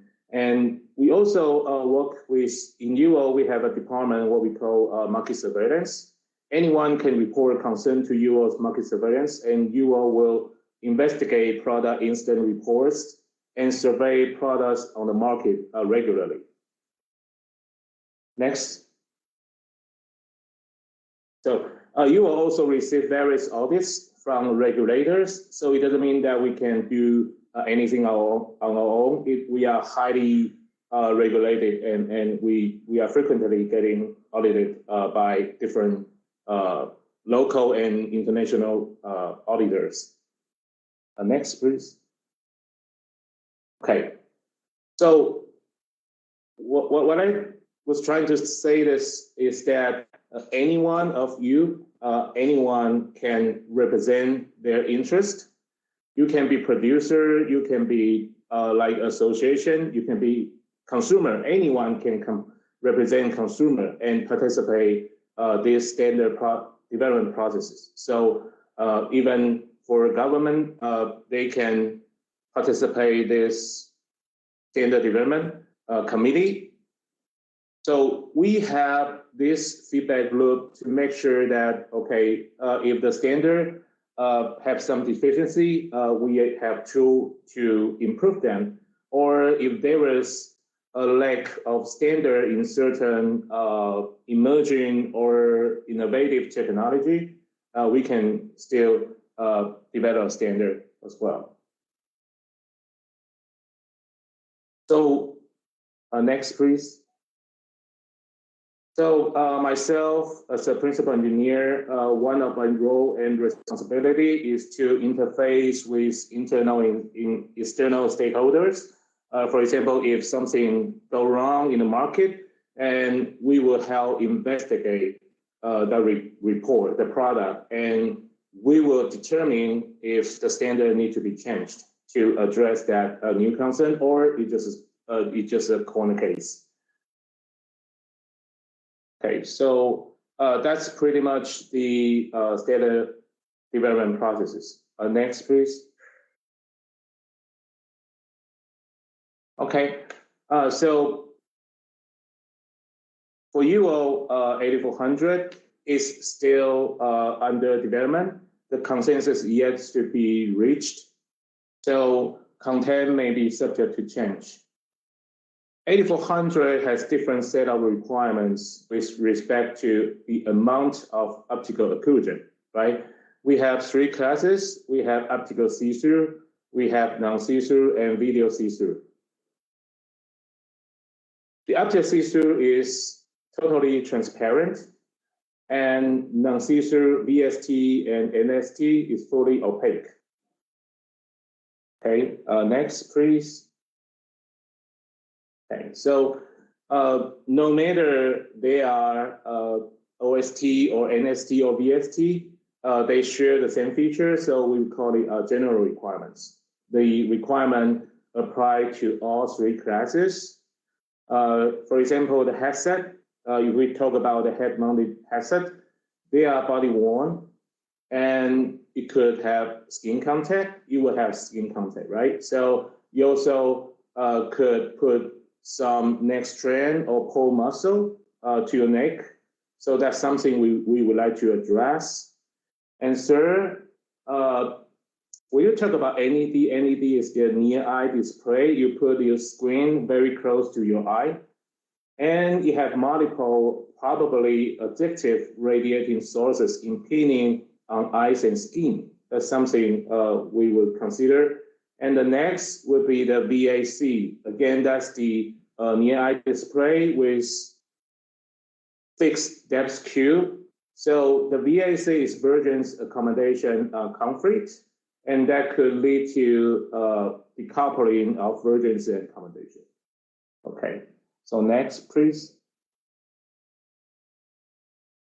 Okay, let's talk about the optical see-through first. Optical see-through, you can just imagine it just like AR glasses or like MR headset. You can actually see the real world, okay? And in this OST, we identify a few considerations. First, the optics of the OST should support functional vision. Consider that you have OST, you have a waveguide, or have other technology that would impede the light coming into the eyes. So, which means the scene, the world, the vision will be darker than it is in the real world. So we think we should have some transmittance requirement for the OST optics. Okay, so next. Okay, so for opaque display, which I was saying, for example, like VR headset, it's fully optical occluded, right? Optically occluded, so you cannot see the real world. Of course, you can have temporary feature like pass-through camera. You can see the environment, but again, that's for when you start using the headset, you are doing the setup. It's not really that the camera always turn on, or otherwise you would not see the virtual world through the headset. So we consider that NST and VST are of the same group. And the first thing, we will talk about the VIMS later. I will start with the second one, photo seizure. That's something we observed through the past incidents. Although most field incidents were caused by visual content, the inherent strobing artifacts due to technical shortcomings. What I'm saying by that is that, for example, you have OLED display, you have backlight, you have DC dimmer. The screen actually keep flickering all the time in a way that you cannot perceive it, okay? And that strobing could cause photo seizure if the percentage of flickering is too high, okay? The favorite incident will be in 1999 in Japan. About 700 children were admitted to hospitals after watching Pokemon cartoons. Maybe some of you have heard that before. And the third one is the heat exposure. When you talk about the VR headset, it's actually a closed system. When I say by closed system, I mean there is none to zero ventilation. Your headset is totally closed, okay? So you can imagine the inside, the chamber, the heat, the temperature may be high. I know some people may get sweating when they are using the headset, and it's not like the other experience we use electronics, right? We don't have like elevated temperature around your eyes, and we found that that would be a source of concern. In the past, in some industry, we already observed that. It's also called like glass blowers, cataract. Okay, and so that's this one. Next, please. So, so we try to address that in a. This is the VIMS, or you can say like motion sickness. That would be a big topic for us. So the first one, there are a lot of possible causes to that. First one is that VVM, visual vestibular mismatch, is when the visual cue is overused for determining the position in space, mistaking visual motion as self-motion. Okay, so that's the. Laura, Yep, I'm sorry. I'm very sorry to interrupt, but we're concerned that we're running out of time, and we have another panelist, and we want to have time for audience questions. So if you wouldn't mind wrapping it up, you've got so much fascinating, detailed information there. But okay, so we can up, the next. Sorry about that. Okay, I just wanted to show you that we have a very good lineup. I have the honor and privilege to working with the most outstanding professional and businesses in the domain of immersive technology. So I honestly believe that the standards are the key to accelerating the adoption of any innovative technology to the next level. We hope that the standard can nurture trust and peace of mind for our consumers and make the VR experience more stable and predictable. That's it. Thank you. Sorry about that. Thank you very much. There's a lot to cover there. Yes, and I hope we can hear you talk more on this subject in the future. Thank you very much for presenting on these important standards and the ways they are developed. Our next speaker is Jessica Outlaw, and she has been conducting research in the area of privacy, safety, social responsibility for a long time now. And some of it centers on the kinds of things that Sonia was talking about earlier that she's experienced. I think I remember back in 2016 filling out a survey that Jessica distributed on sexual harassment in VR. So Jessica, thank you for being here. And we look forward to hearing what you have to say on this important topic. Oh, thanks, Karen. And also thank you for providing data for my 2017 study. I really appreciate that. Hey, everyone, I'm Jessica Outlaw. I am the founder of The Extended Mind, and I've been doing, I'm a social scientist by training, and my main interest in the area is around how do people make decisions, what influences their attitudes, and I'm delighted to be here because I just published a large privacy survey in November that documents people's attitudes towards future XR applications, as well as like how they're interacting with their technology today. To what extent do they trust their technology today? So what I'm going to do right now, I know that people are probably really eager to get to the Q&A, so I'm going to just share some of the, just share a couple stories that people told me in the research. And then I just really want to invite you all to, download the paper, which you can get on my website, or next Thursday, January 12th, I'm going to do a live Q&A where I'll present all of this in more detail. So really just think of this as a little bit of a teaser. And if you're really interested in these topics as it relates to privacy, safety, and people's choices about technology, come and talk to me after this event or during the Q&A. All right, next slide. Okay, next slide. I think I went through the title of this. So the basic overview of this is that it was a survey of 1,000 people across the United States. I asked Meta Reality Labs to fund it because I think that there's a lot that we don't know about these potentials for new technology, and they agreed. So the overall goals of the research were to assess consumer knowledge about current data practices, figure out how are people managing their privacy right now, and then test some of the implications of VR and AR tech. Next slide. Just want to give out a shout out to everybody on my team who helped this research come to life. Next slide. All right. So so what I'm going to do today is I'm just going to share a couple stories from the research, give you my website address, so if you want to download the full report there. And really, I'm just interested in getting to the Q&A so I can hear back from you what you all find interesting in this. Okay, next slide. All right, a little bit on the respondents. Just given the time constraints, I'm going to go ahead and skip this slide, but I'm a researcher. It's all documented inside of the white paper who these folks were.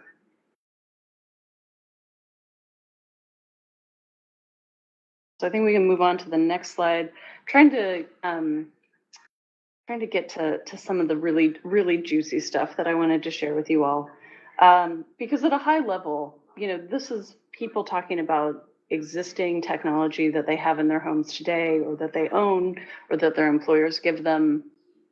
And there's a really high level of discomfort and distress and how some of the existing data practices already feel like privacy violations. And as I was listening to Oz speak about all of these potentials for the future on how data could be exploited, I wanted to, make note that people are already feeling as though they're being exploited. And I think that there's got to be some tough choices that are made about the design of technology and how data is used. If people really want to hold on to, or if companies really want to offer a high level of trust to people, because as of 2021, the feelings that people have are it's a pretty high level of distress, and some of the quotes that I'm going to show you later go through that. So why don't we actually skip ahead to that? So let's go to the next slide and the next slide. So just speaking to what are people's current attitudes today, I found that about 87% of people were using at least one privacy or security service. There are 50% of people who are paying for some form of privacy or security service. And 37% of people told me that they had changed their privacy settings within the past 3 months. So to me, this indicates pretty substantially that people are paying attention. They are actively changing their default settings, which is pretty hard to do. Like, it's pretty annoying, and it's something that I don't even do that often. And the last thing is just like payment. So I think that when there are these industry solutions for offering privacy and security, like 50% of people are paying for this. So I think this is a really positive sign that that people are deeply engaged on the topic of their own privacy. Okay, next slide.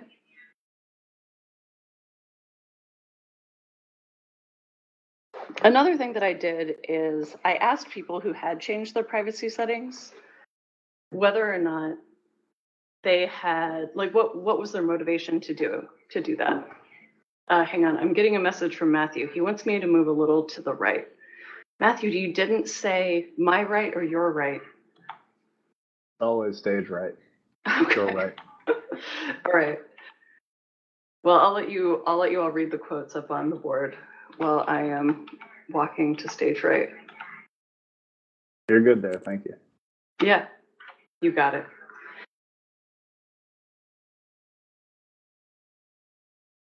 All right.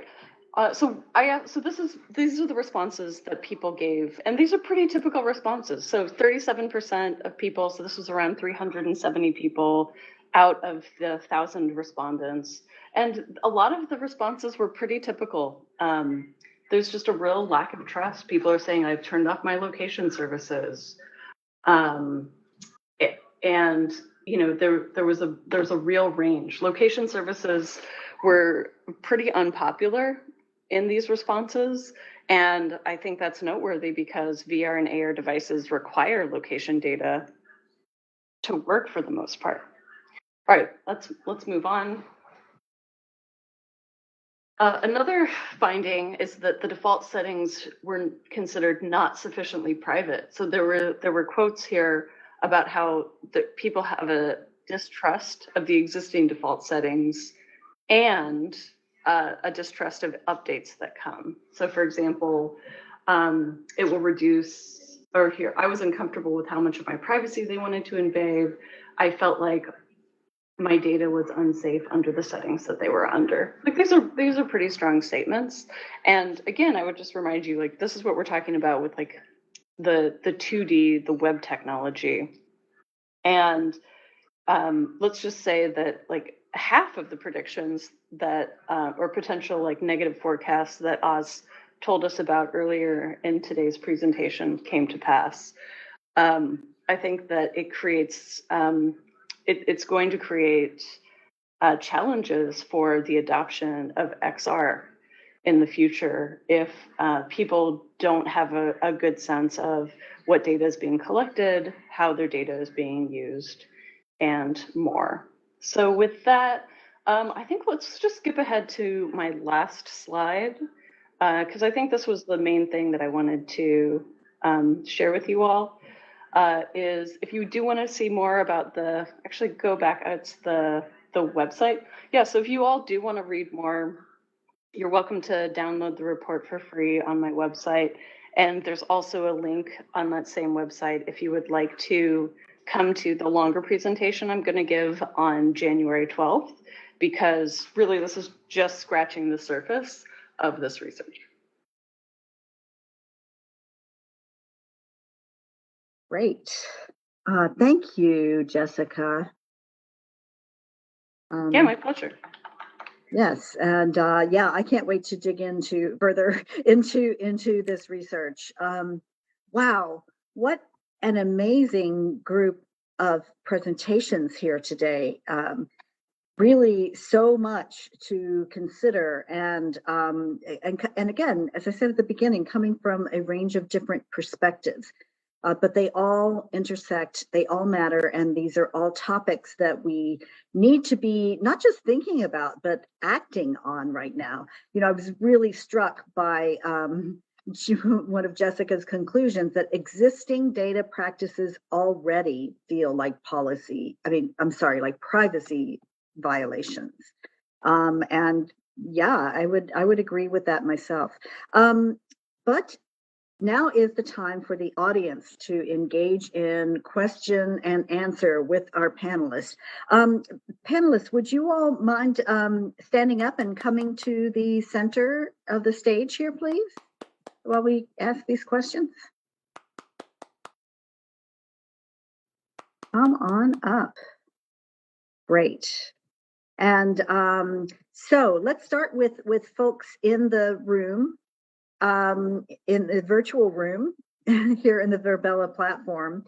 If you have a question, please raise your hand. Use the raise hand button that is just to the right of your chat box. And if there are a lot of you who do so, I can answer them in order. So please keep your hand raised if you do raise your hand. So who wants to start with a question for our amazing speakers?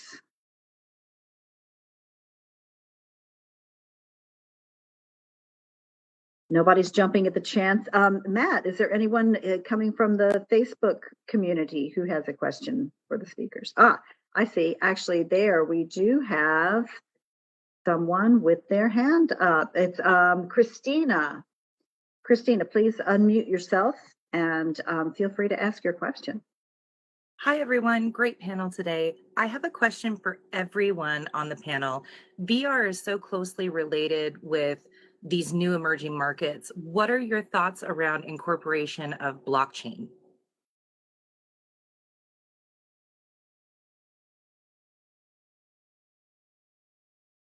I mean, I can hop at that one. If you look at where the market has been going over the course of the past 9 months, we've seen everything from serious platforms that have a $3 billion valuation like Axie Infinity to a conflation with things like Roblox inside of the metaverse ecosystem. But Axie is going to be deploying a platform at the end of this year that utilizes sharded Ethereum for their NFTs. I think what you're going to see is a movement from probably about 5 or 6 major platforms into the ecosystem. I also think that it's nascent. I mean, if you think about adoption just in terms of people in crypto, it's the same number of people that were on the internet in 1998. So, we've got a ways to go with this stuff. And I think that there's huge opportunities ahead.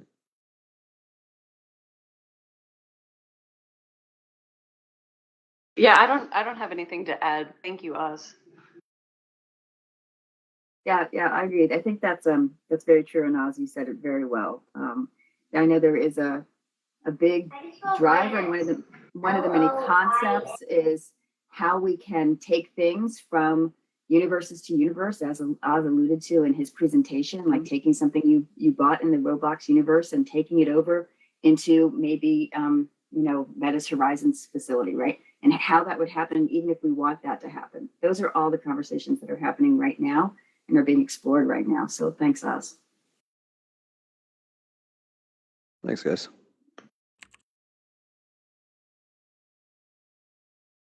Yeah.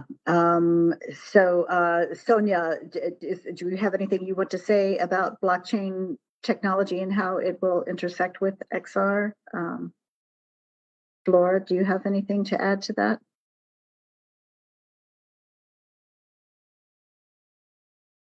If not, Matt. Oh, sorry. Go ahead.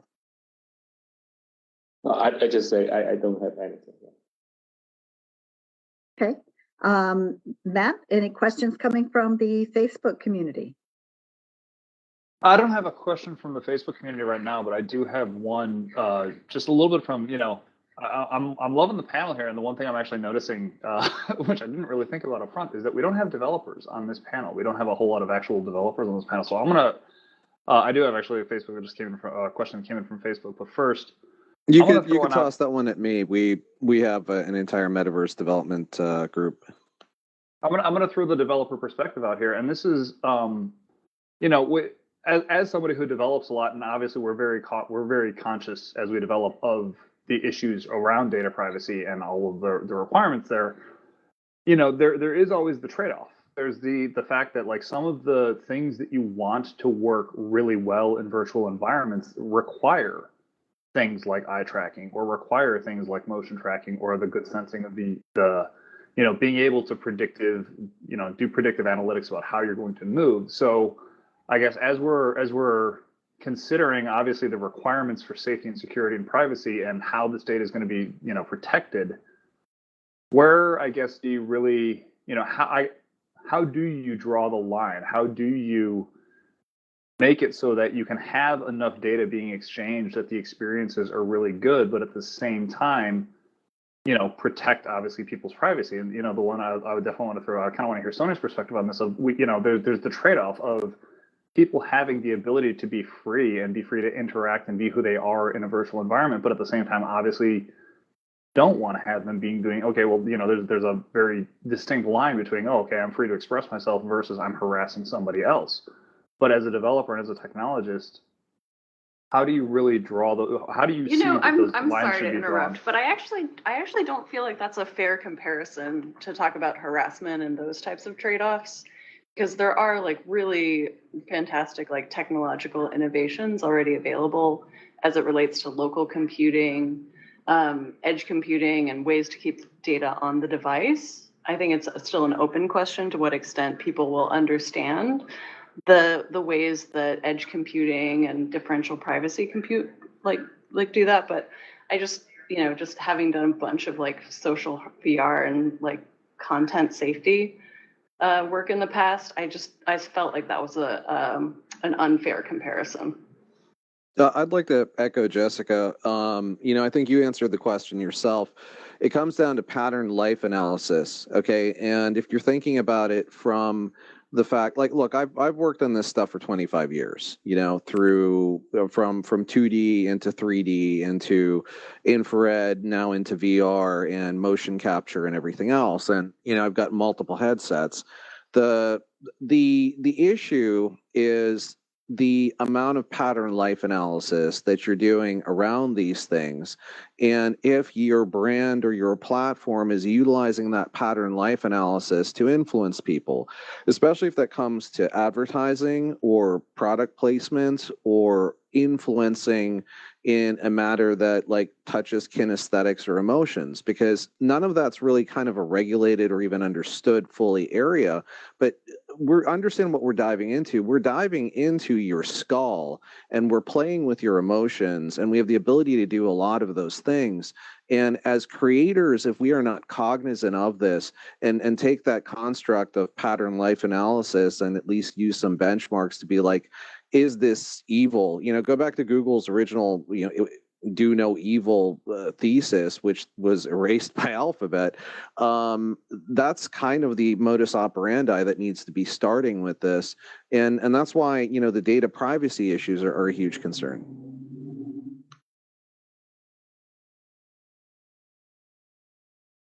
Yeah, Sonia, were you going to speak to this too? Yeah, sure. Can you hear me okay?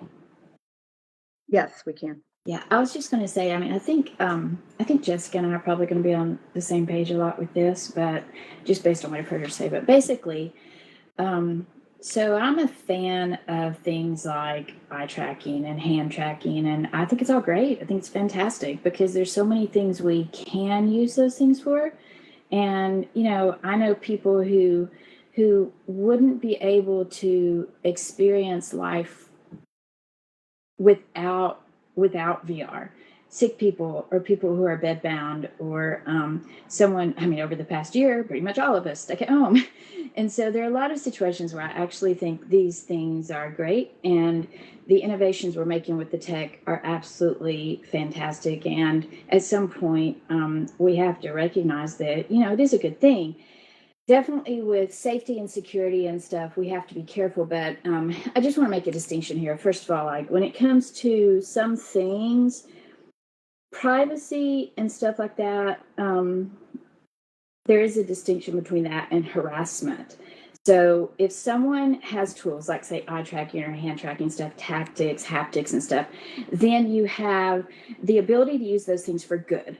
And obviously you can use those things for bad, and that's where Oz and people like that come in. Okay, that's fine. I'm stepping aside and saying on the other side of that, as far as the social parameters, which is more what I deal with on that side of it, and the social responsibility, that's a little hard to legislate and direct from any perspective other than it has to be a society agreeing upon certain social standards.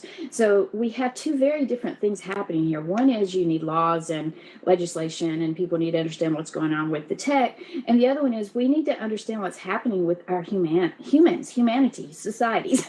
And so I think that that's where we're kind of having difficulty sometimes, because people want to legislate one thing that really can't be, and sometimes they want to not legislate something that really should be. So, okay, I hope that I expressed that clearly enough, but that's the problem I think we're experiencing, is that people are getting confused on those issues, and they really need to be kind of separate things within the same realm of what's possible.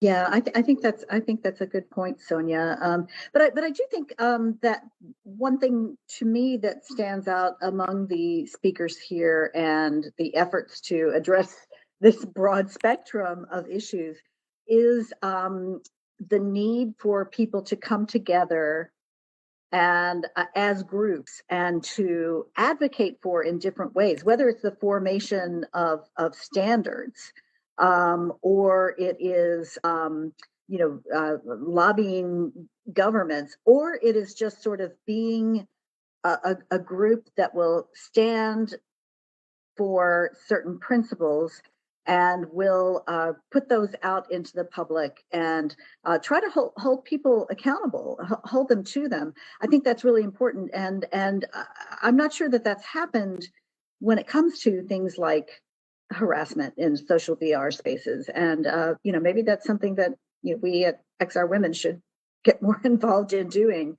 Yeah, that's exactly the issue, Karen. That's exactly the issue. So right now the problem is, like, I'm not speaking to the data privacy, safe security, that sort of thing, as far as the perspective of what can be legislated, because definitely, we want to protect privacy, and if someone's tracking my data or whatever. So just to be clear, I mean, I have an opinion on all that, but that's not what I'm speaking to tonight. What I specifically typically talk about is the social standard side of it and what you just said. And that requires a bit more effort in terms of getting the community on board, which is what I deal more with, because you have to have community standards in the different communities.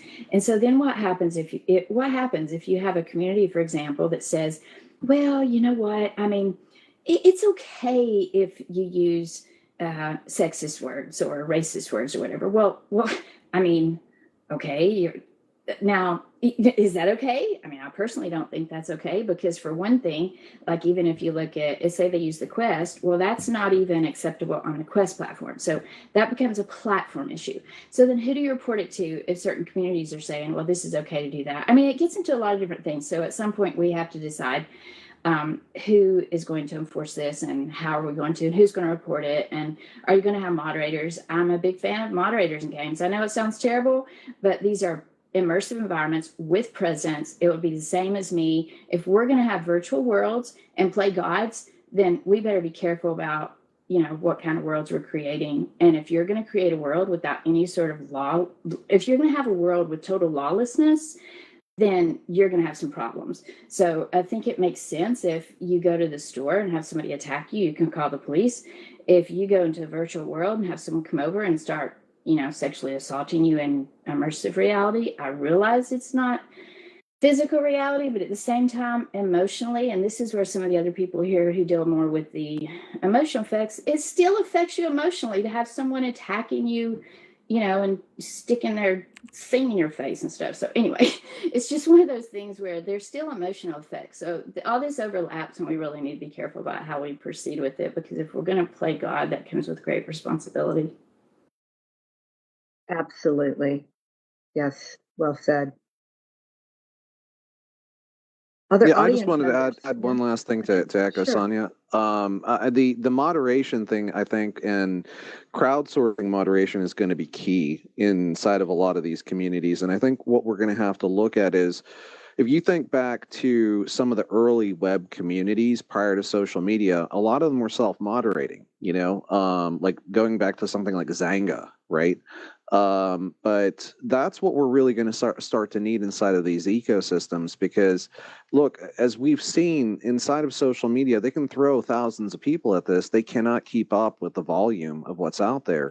And we have the opportunity to do this better this time out, because the acceptance curve for folks inside of these environments is going to take a couple of years. It'll be a little slower because there's a cost barrier. There's a digital divide, so to speak.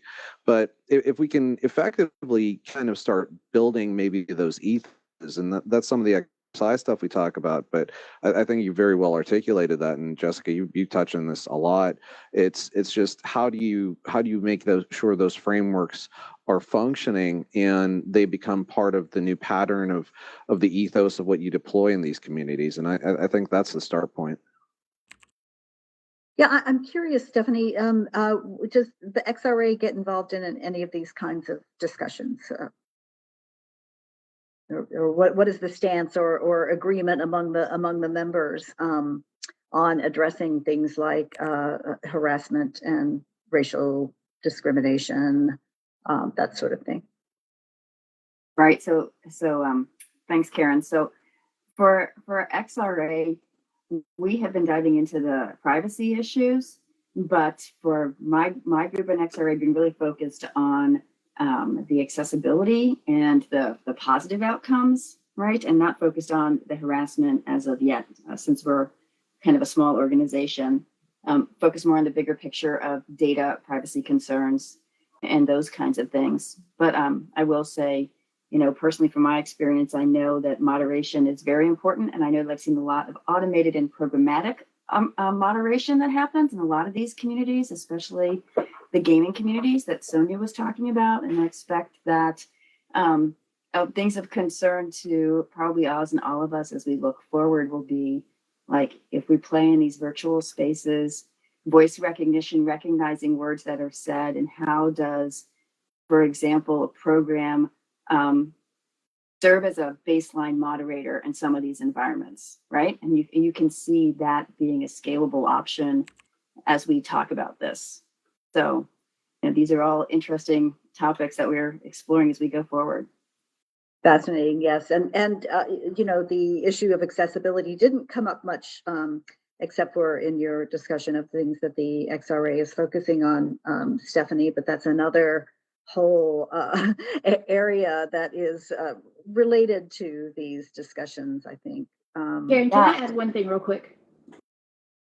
Yeah, sure. About what Stephanie said. I wanted to point out one quick additional thing about, yes, I agree. I think we need moderated communities, and the communities in the gaming communities have some of that, and they're growing.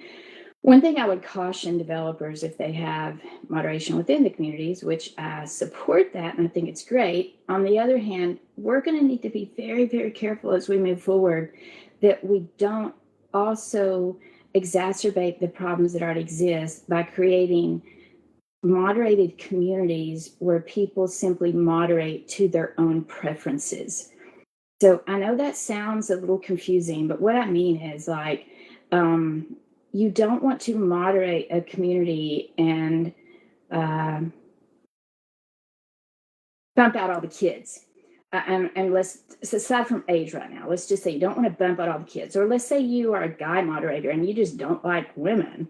So we just need to be very careful within moderation that moderators are unbiased, who are looking at the code of conduct overall and not just looking out for who's there as their friends and stuff. I hope that makes sense, but I just think moderation is great, but we need to be careful that moderation is based on a code of conduct, not moderation based on recreating groups that are like you, if that makes sense. It makes a lot of sense, yeah, and that's why I think it's important for groups like the XRA maybe to get involved in these discussions. Yeah, so hope you all will address that in the future, Stephanie. Yeah, absolutely. It's something we're considering, right? Great, fantastic, yeah. So more questions?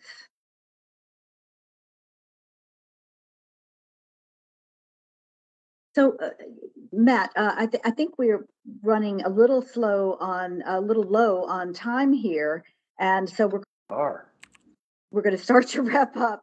So, yes, I think one thing I would like to do is maybe ask each of the panelists to say just very, very briefly what they would like to see happen to further the work that they're doing in 2022. But I also noticed that there is Nicole Stage has her hand raised. So maybe we can have a quick question from Nicole before we move on to those closing remarks. Nicole, please unmute yourself.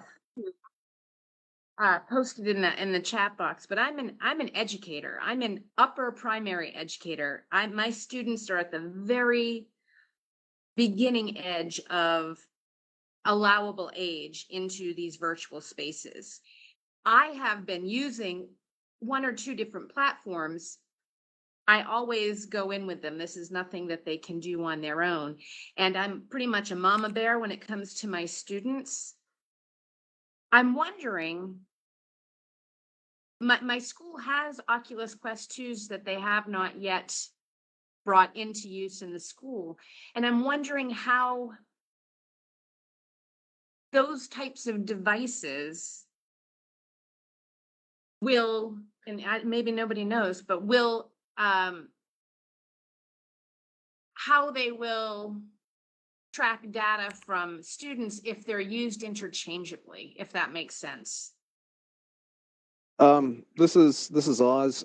You're going to have multiple profiles on them. So there's going to be, what you'll probably want to do is you'll want to have like one headset assigned to like X amount of people and some log-in, log-out sanitization on that. But it's a lot of what I talked about. These things collect a lot of data. And that data is collected and associated with your Facebook profile, and then it's federated with like other profile information they have. So that's the initial challenge. You have to kind of consider, do the educational aspects of what you can do with the platform outweigh some of the data risks right now? And then as conversations continue, with legislators and other folks, it's, I think, important to open, discussions and frank discussions about what the platforms are collecting and how they're utilizing that data. Because it's not just about standards, it's really about transparency. Thank you.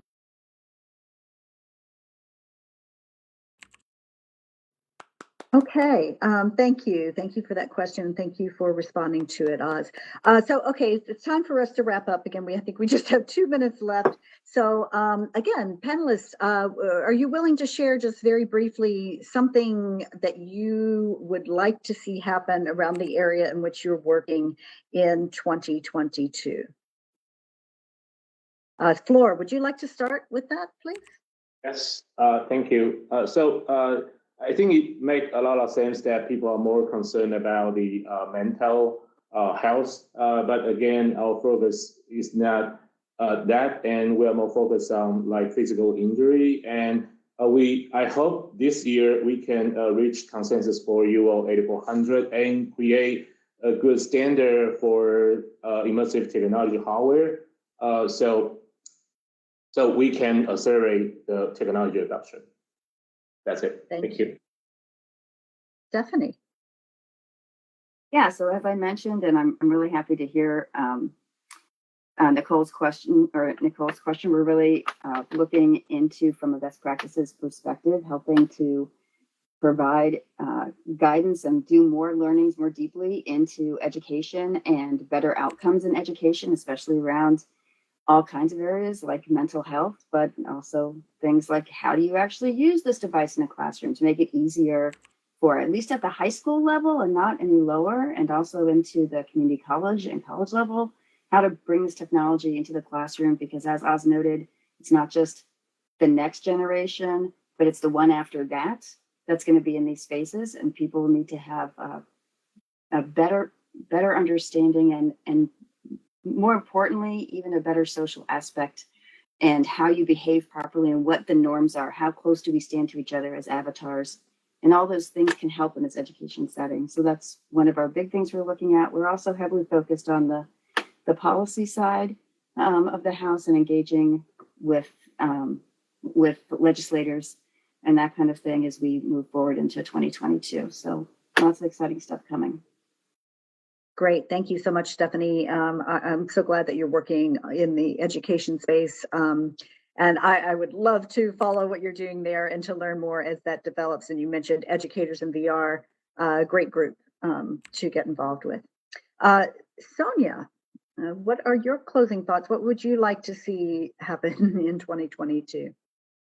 Well, my closing thought always seems to be, I would really like to see people just not be jerks and be more kind to one another. That would be ideal.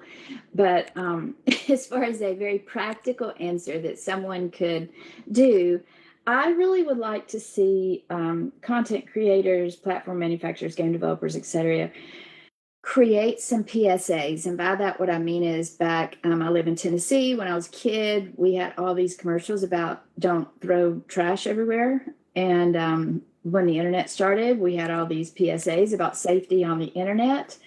And people now, you talk about being careful online and people are like, man, that could be a stranger. You don't know who they are. The problem is with VR, people are not having that same sort of apprehension because we see each other as real.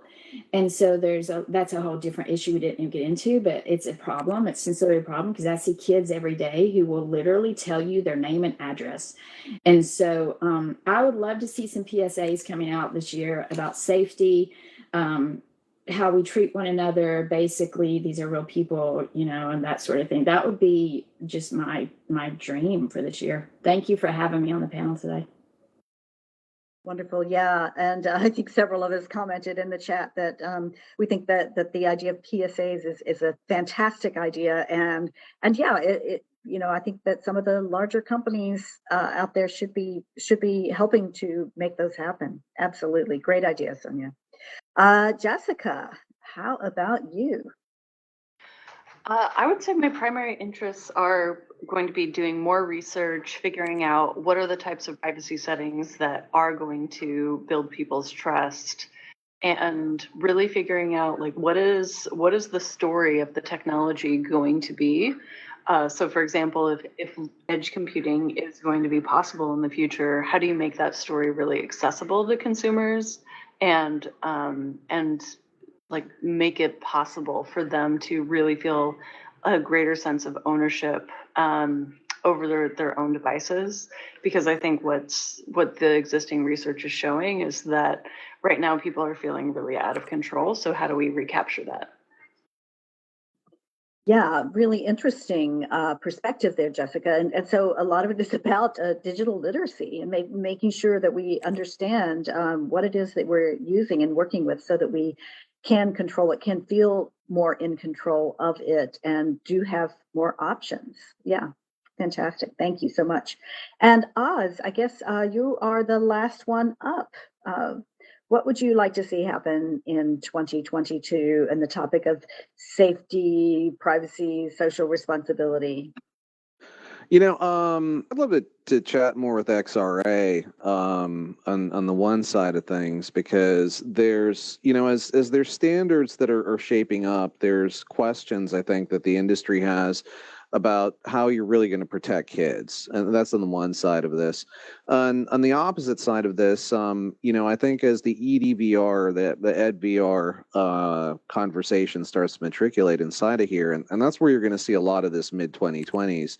Metaverse tech is going to give way to virtual classrooms, is going to give way to a whole bunch of different things coming out, especially if we don't get this pandemic under control in the next 2 or 3 years. People are going to be looking for these types of solutions. So I think one is, something looking more towards safety standards inside of these ecosystems. And then, secondarily, really kind of moves towards tech that starts moving in inclusion, because there was a lot of talk about the horrible things that can happen, the sexism, the racism, and that, but there's a lot of, I think, wonderful things that can happen in terms of opening bridges and doors to communities and connecting people across the globe.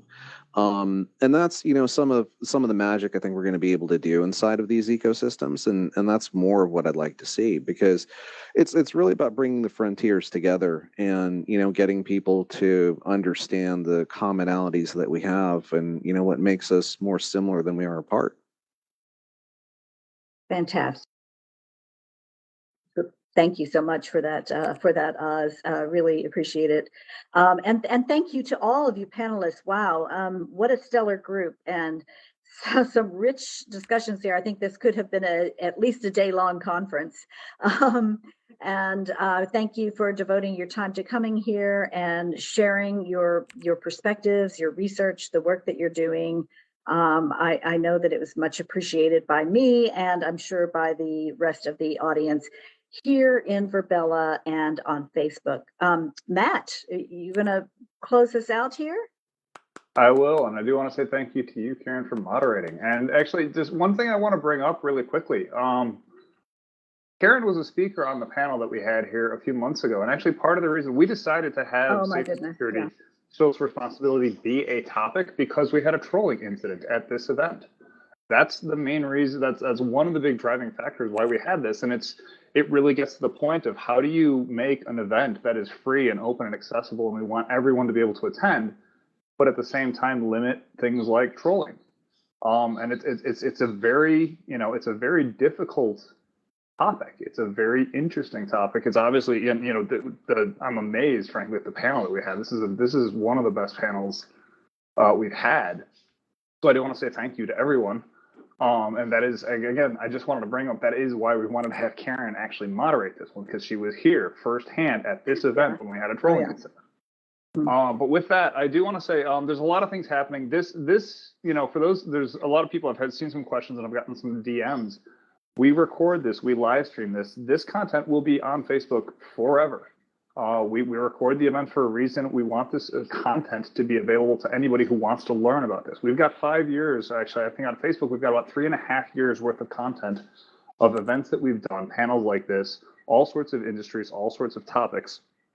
And we're going to continue to do it. That's pretty much where we're going with that. So I do want to say once again, thank you to all the panel members. I hope you can stick around for some private conversations, because what we're going to do at this point is I'm going to basically make all of the desks go away, and I will stop the live stream, unfortunately. But for those of us who are in the room, what you're going to see is there's going to be blue circles on the floor in a few moments. If you are standing inside one of those circles, you will only be able to hear the people inside the circle with you. And nobody outside will be able to hear you as well. Those are kind of like private conversation bubbles.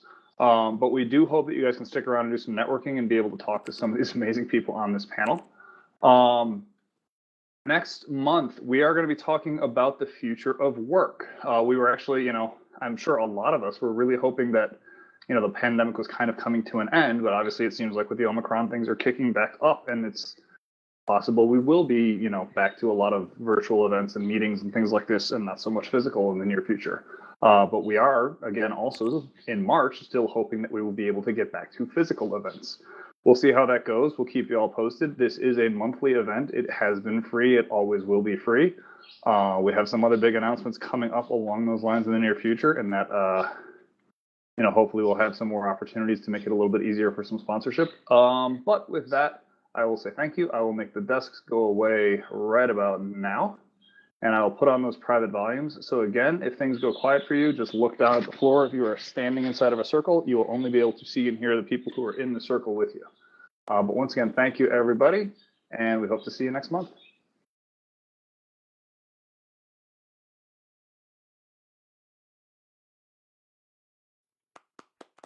Those of you on the live stream, I'm going to be stopping the stream right about now. Thank you for joining us.